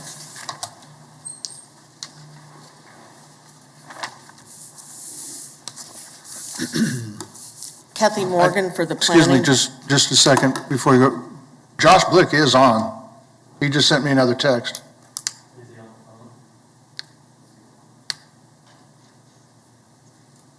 We are going to unmute the phones and see if we can get his vote recorded. Thank you, sir. Yes, I'm here. Aye. Okay. There you go. He is identified as caller number 7 for those who are curious. And he said, and he voted aye on the, And Mr. Blick, your vote was aye on that one? Yes, I was. Okay, thank you, sir. You bet. So that would change the vote to 7-4.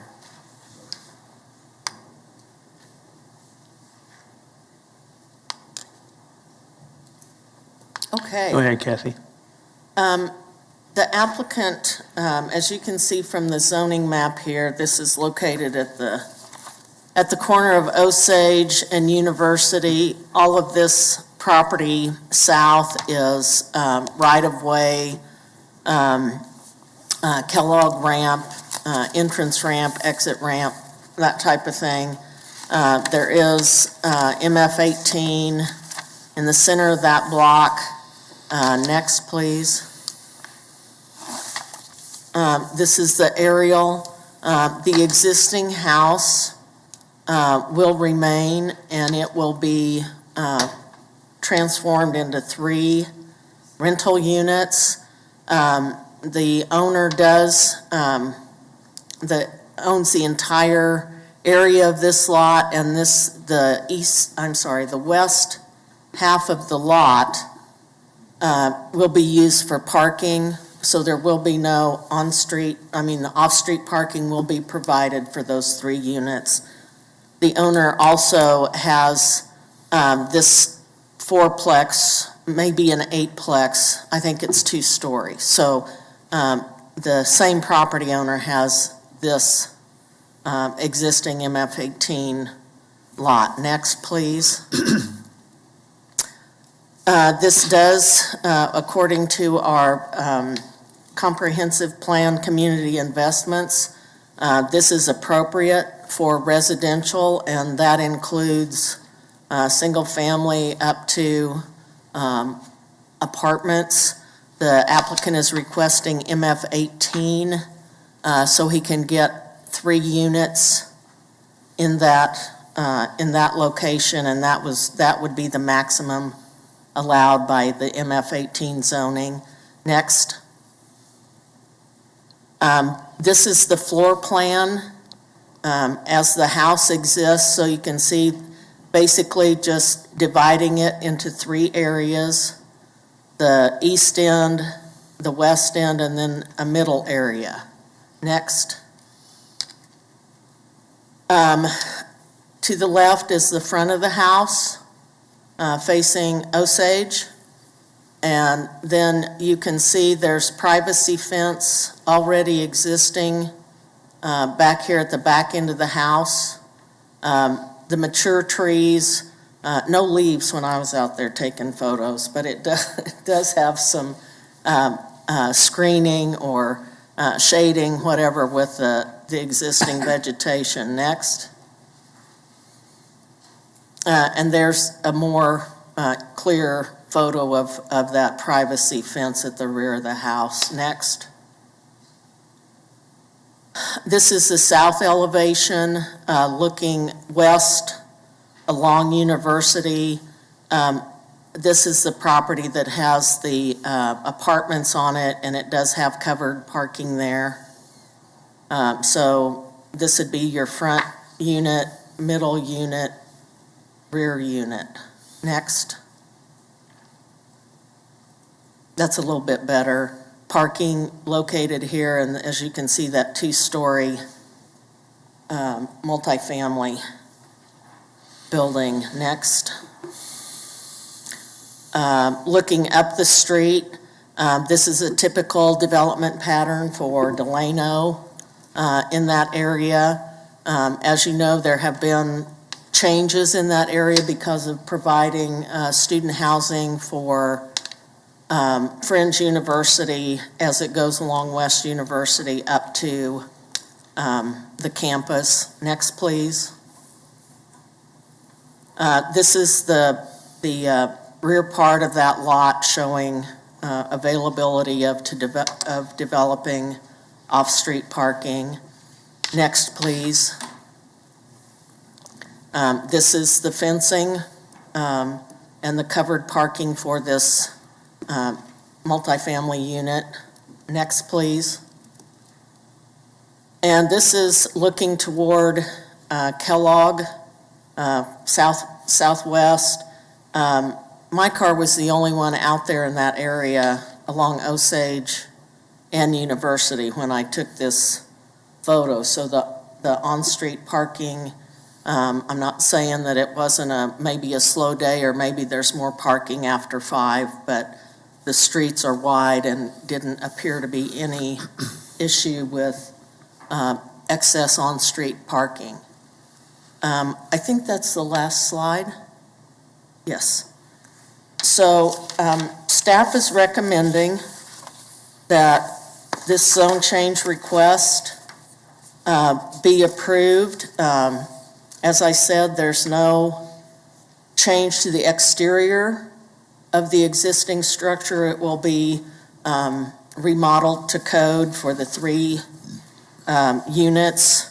And so it's not going to have a significant impact to the neighborhood because it's maintaining the architectural character. And it has been, the property has been vacant recently, but it was built in 1908. It does conform to the community investment plans, and it does conform to the Wichita urban infill ECA plans. And so staff is recommending approval of this request. The applicant is online. I will answer any questions. Any questions of Kathy? Seeing none, Kathy, thank you. Applicant or agent? Give us your name and address in your, about 10 minutes. Applicant or agent? I lost you there for a minute. Darrell Wayview, XL Custom Construction. I'm available to answer questions. You're in agreement with staff comments?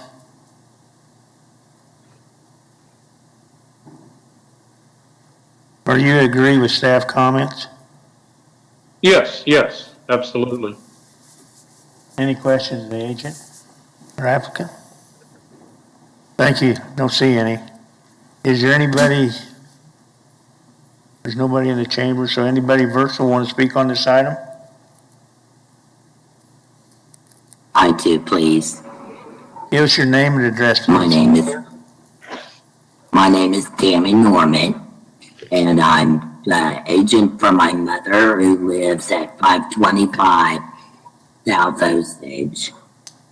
And there are several in the SF5 units. They are typically elderly ladies, and they're very upset about the zone change, because if you go over and look on Oak Street, it has the MF-18. It is in deplorable condition. And so they feel like from going from an SF5 neighborhood and then starting with the MF-18, that it will degrade the character of the area.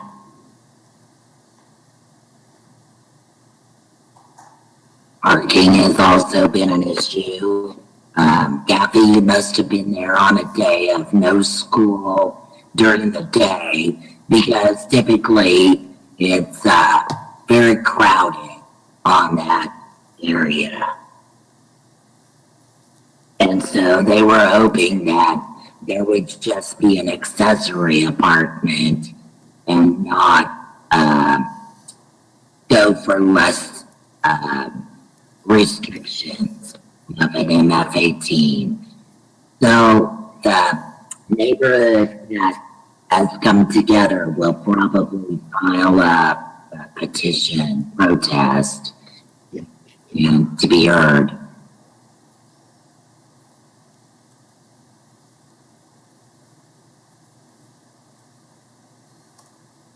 Anything else? That's it, thank you. Everybody hear that? I had no clue what you said. Kathy, can you maybe explain some of the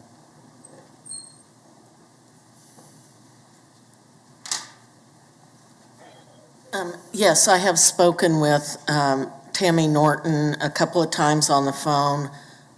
She did say the comment about the traffic was that I must have been there on a day that school was out. It was early in December, so I can't answer that. I know it was before 3 o'clock, so that's all I can say about that. But the concern is that the residents living in that neighborhood are elderly, and this would, they would rather see an accessory apartment rather than changing the zoning to allow the 3 units. And she feels like that the neighborhood is going more, a higher density than what it originally had been with, single-family residences, and now they're getting duplexes and triplexes and fourplexes and whatever mix in there. And she feels that, and the neighbors feel that, that is changing the character of their neighborhood. And Tammy did ask me to provide her with an ownership list, and she will be contacting the neighbors on that ownership list. So, Tammy, if I missed anything, I think I got your gist, but please let me know.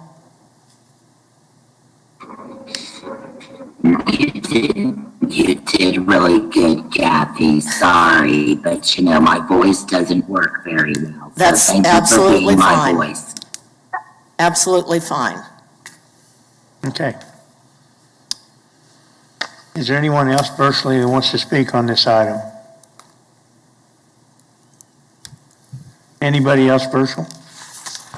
If not, the applicant has 2 minutes of rebuttal.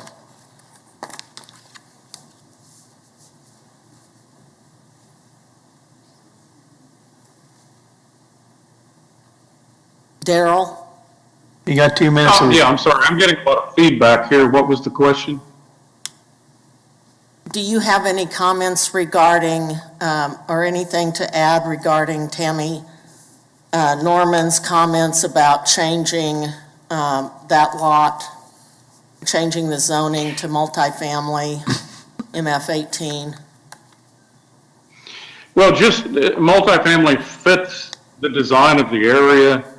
And as you had mentioned, the ownership of this property also owns the apartment complex to the west.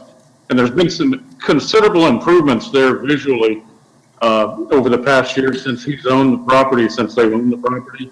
And typically, by turning this property into 3 units, we're creating studio apartments. The cash flow actually increases and allows more funds to be spent on improving the property. So we're asking that it be approved so we can move forward on that. And we'll meet all the requirements staff has recommended. Any questions of that applicant? Ms. Vaughn. I have a question, but I'm not quite sure who it's for. If this were made into a duplex instead of 3, the screening requirements would be eliminated, so that it's actually beneficial to the neighbors that it's 3, not 2, because the screening would be heavier. Is that accurate? Yes, that is correct. And then there are also occupancy limits for each unit, is that correct? And I ask that just because student housing tends to slam them in there, and I would want to make sure that there are. You said they're studio apartments. Daryl, is that 1 or 2 people? Could be either, but. Correct, yeah. They're small studio apartments. The concept is generally single people or empty nesters that are senior citizens, and I'd like to just say I'm in that group, senior citizen. Okay, so there are limits to the number of persons could be in each unit. And there can only be 3 units because of the size of the lot. Okay, Any thank other you. questions? Seeing that, we'll bring it back to commission. What's the pleasure of the board?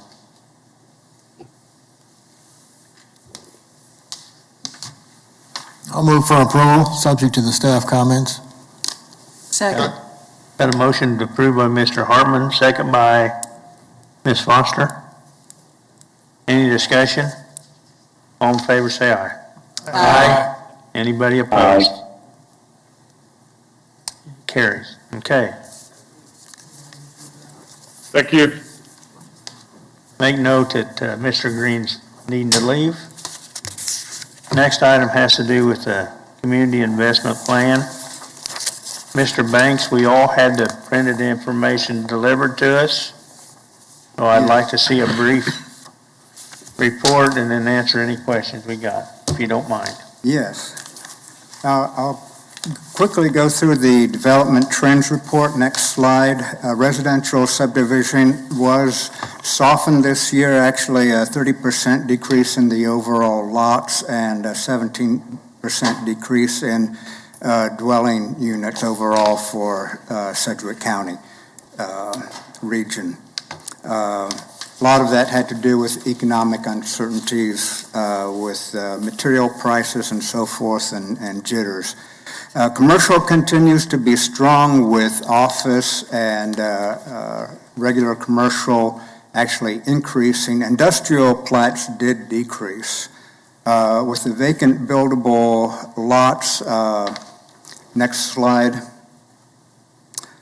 These are single-family or two-family residential lots that have water, sewer, and streets. We did have some major issues with this portion and actually had to come up with a new method for doing this, and that's why this report is so late. But we are using GIS and some other resources ourselves rather than depending upon Public Works for that information. But once those services are in place, next slide, the lot can be built upon. This does not include infill lots like within the central area, but we are in the process of doing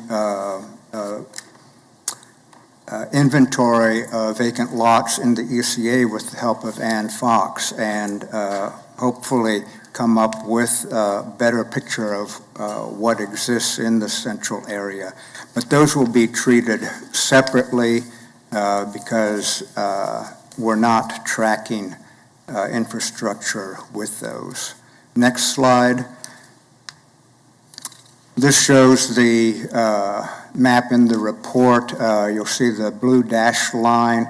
That is the ECA there in the Wichita Central area. You notice that we just don't have any inventory there right now, and we'll be looking into doing some changes with that. Next slide.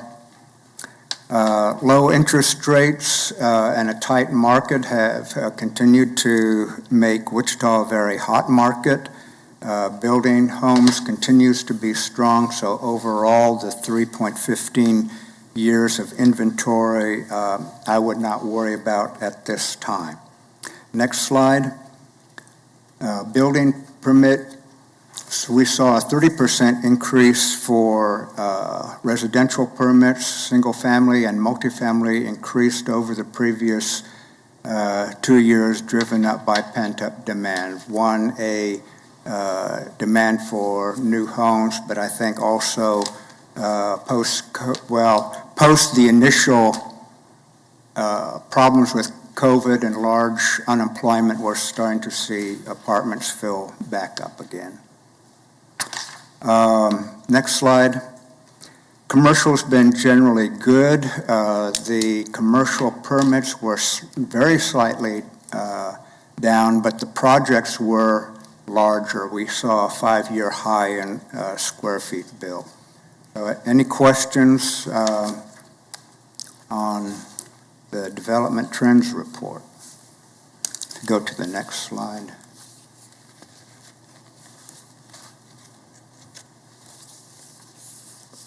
Seeing none, I'll go on to the community investments plan. Next slide. In order for the community investments plan to remain relevant and appropriate for our community, a systematic and ongoing approach has been developed to monitor change and to review and evaluate this plan. And next slide, there are 5 goals. Support an innovative, vibrant, and diverse economy, invest in the quality of our community life, take better care of what we already have, make strategic value-added investment decisions, and provide for balanced growth with added focus on our established neighborhoods. Next slide.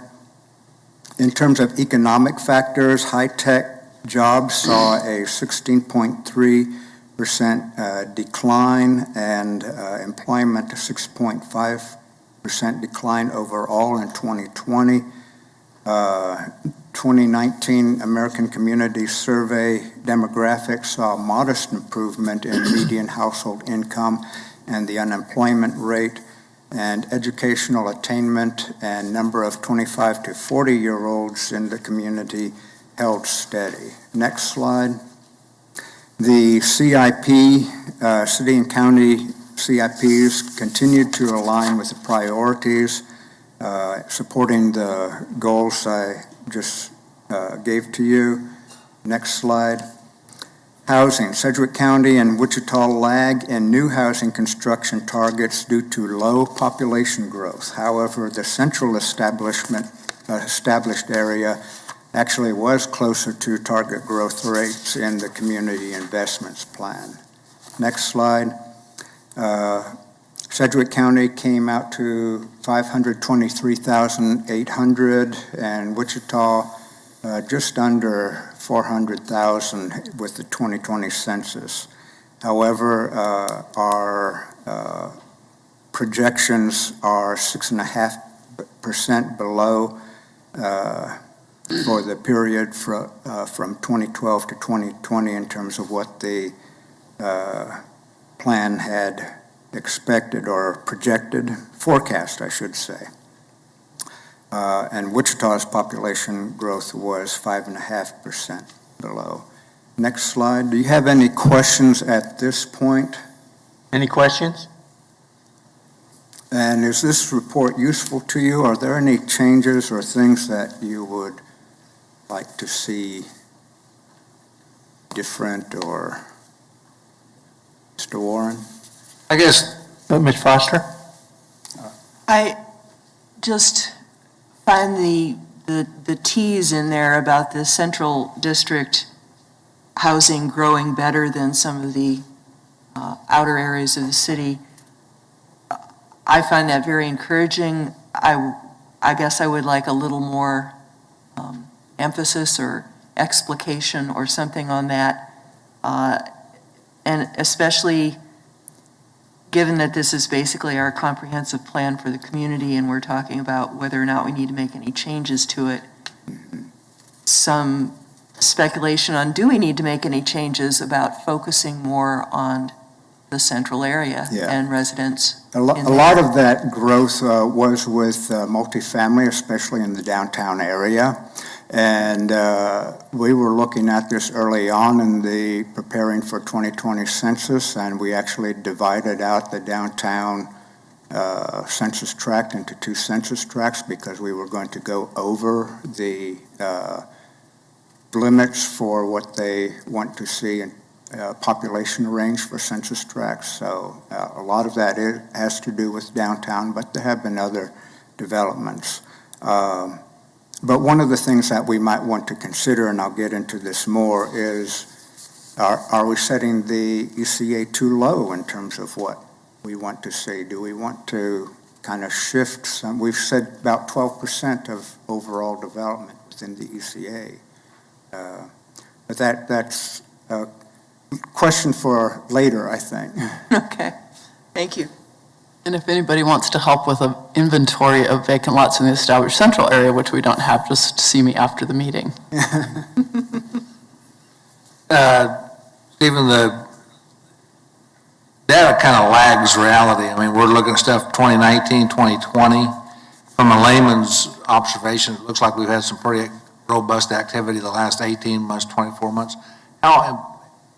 Who uses this, and how does that play in the factor? Because you quite often trends run in 3 to 5 year tracks. So we saw reduction or not mating what the forecast was what has happened the last couple of years may have caught that back up. Is that a factor? I'm not sure if what's happened in the last couple of years would catch us up. What seems to be happening is we were pushed to a much higher growth rate than staff originally was projecting.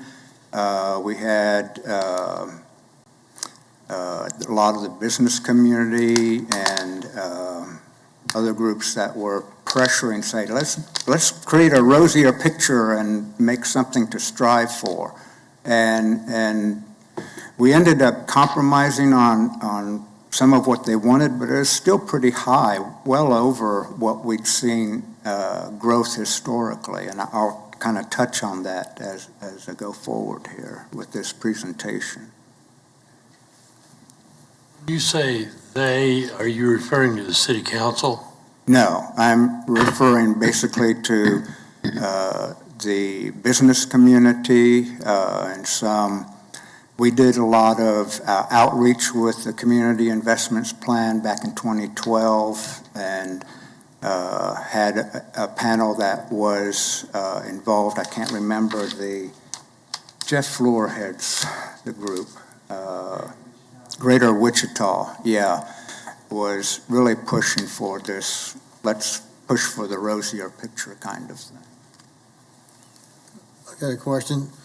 You mentioned here that there was a 6.5% decline. Now, decline from what? The projected growth rate. And that projected growth rate came from what you're just talking about? Yes. Okay. Yeah. Had we We may have done. grown, we just didn't grow as much as we projected. Mm-hmm. But had we gone with staff's original projections, we would be in the 2 to 3% range as far as being under. And that's largely because the decade of 2010 to 2020 was slower. We had the recession and other things that lasted a whole lot longer for Wichita than it did for the rest of the nation.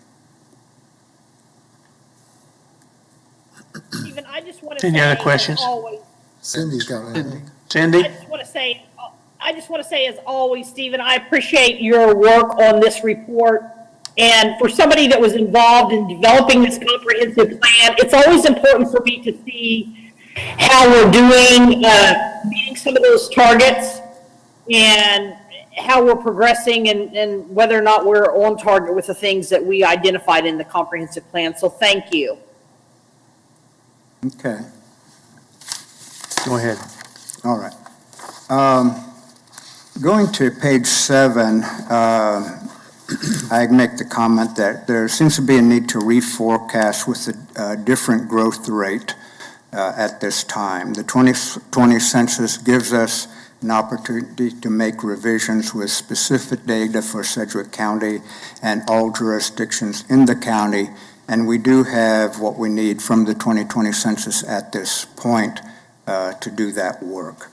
Looking at our current growth rate in the last 10 years, we are 16 years behind from the current forecast in the Community Investments Plan.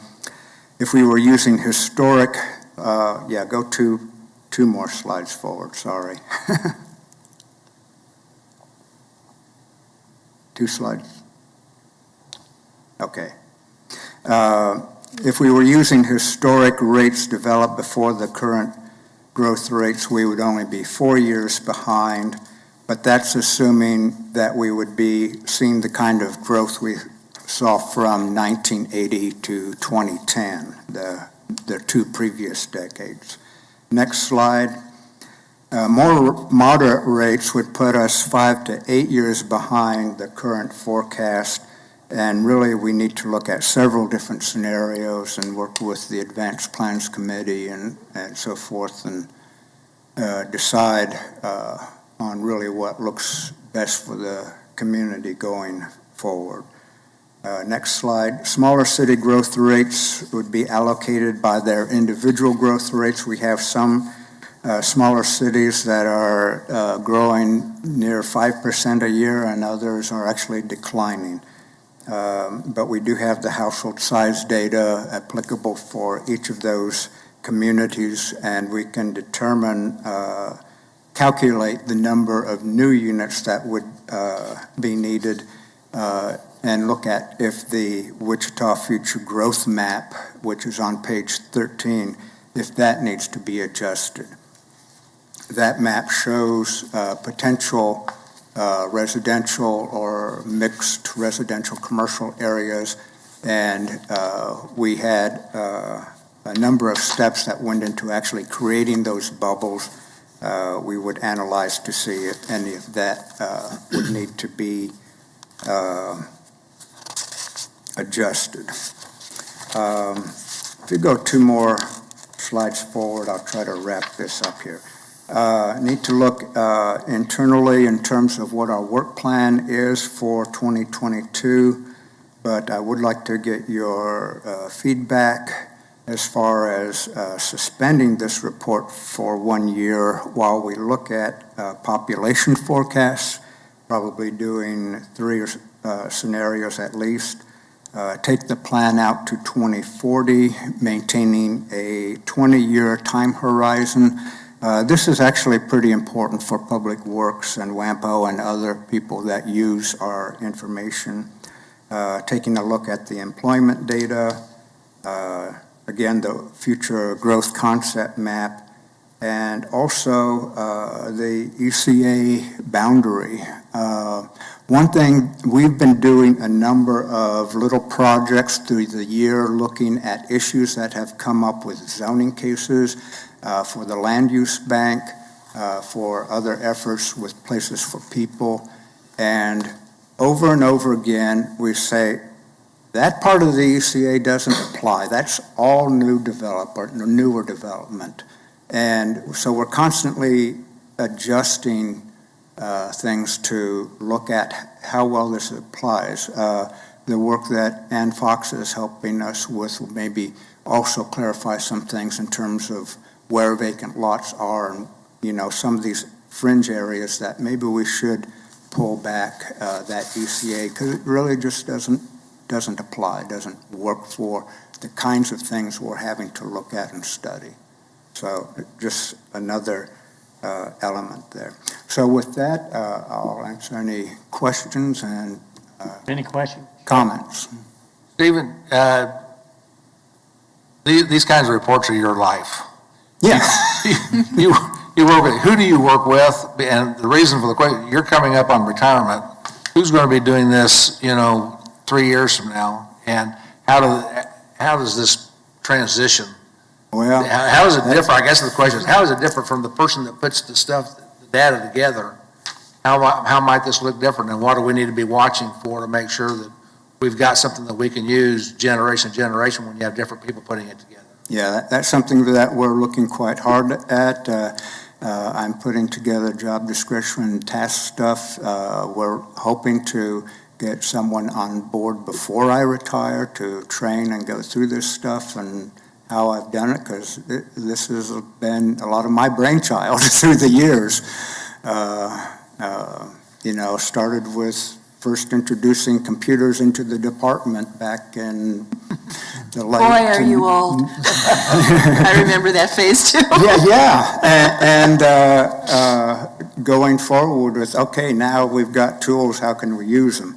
And so it will be a big task, and we're hoping to have some time to bring a person up to speed. I will be make myself available to help with that afterward too. Who do you talk to? I guess because they need to be able to talk to the same people. Who do you talk to when you project these things out and try to figure out what's important and what's not important to this plan? Is there anybody in the city or anybody else at the county that becomes your sounding board? Not really. We do work with WSU in doing population projections and forecasts and try to get their input on things. We do a lot of looking at other data, other factors For instance, last time around, we were seeing a lot of information about more older people staying in the labor market. That would have kind of changed the numbers that WSU gave us. So I look at a whole lot of different things. We're seeing things now in the market where a lot of those older people are saying, hey, I'm done. So, we may have to rethink that. And one thing that I would really be interested in talking to WSU is, are we needing to look at new employment participation rate factors compared to the population as a whole? I have Any a other question. questions? Ms. Foster? This is a little comprehensive plan geeky, but you're the person I should ask. When you calculate a future growth map, which they sometimes tend to be a little bit of a self-fulfilling prophecy, population growth figures into it, but also household, how many housing units you're talking about. Mm-hmm. But how do you figure out how many square feet of actual land per housing unit is the figure you use to calculate how much area of land the city is going to expand into? we And I really- ask because I'm back on the Yeah. central housing and smaller households and all that. Yeah, we try to look at what's happening with subdivision and building activity and the averages, but those can change. But, Wichita isn't a community that tends to shift as dramatically in those things as, say, Portland, Oregon or someplace.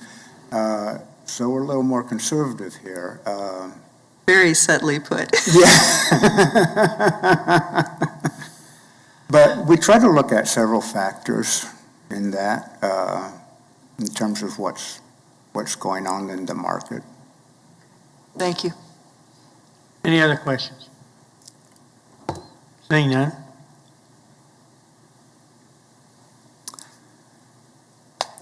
Thank you. Well, Nice job. We don't have to, we just had to listen to that, correct? well, if you could You want to give us accept it? feed, You want a some motion? feedback, because one of the things is, in order to do all these scenarios and updates and so forth, it's going to take some time. Are you willing to bypass this report for a year in order for us to do that work? I would like to make a motion that we accept the comprehensive plan and that we ask the staff to defer the next plan, allowing year 2022-3? Is that what it would be? Yeah, 2022. That we defer the next plan to allow the creation of scenarios and the adjustment of the population growth to more accurately reflect our experience. And you're talking about the monitoring report? Yes, to defer the monitoring report, yes. That also recognizing that Stephen's transition to a new staff member will happen during that time. We know that the caseload for the planning department is really high, and currently they're transitioning several staff, so we'll need for the staff to be stretched to train new persons and develop the scenarios and handle the planning caseloads will be very challenging. So that's my reasoning. Second. Thank you. Second. For the motion, the explanation I'll take as a separate issue. Okay, thank you. Do we need to vote on it? Clear as mud. Anybody else? To a vote to accept the motion. All in favor of what was said? Say aye. Sorry. Aye. Aye. Anybody opposed? Because I'm not going to repeat it. Carries. Any other business? No, sir, none other. Sorry. Thank you. Stay warm.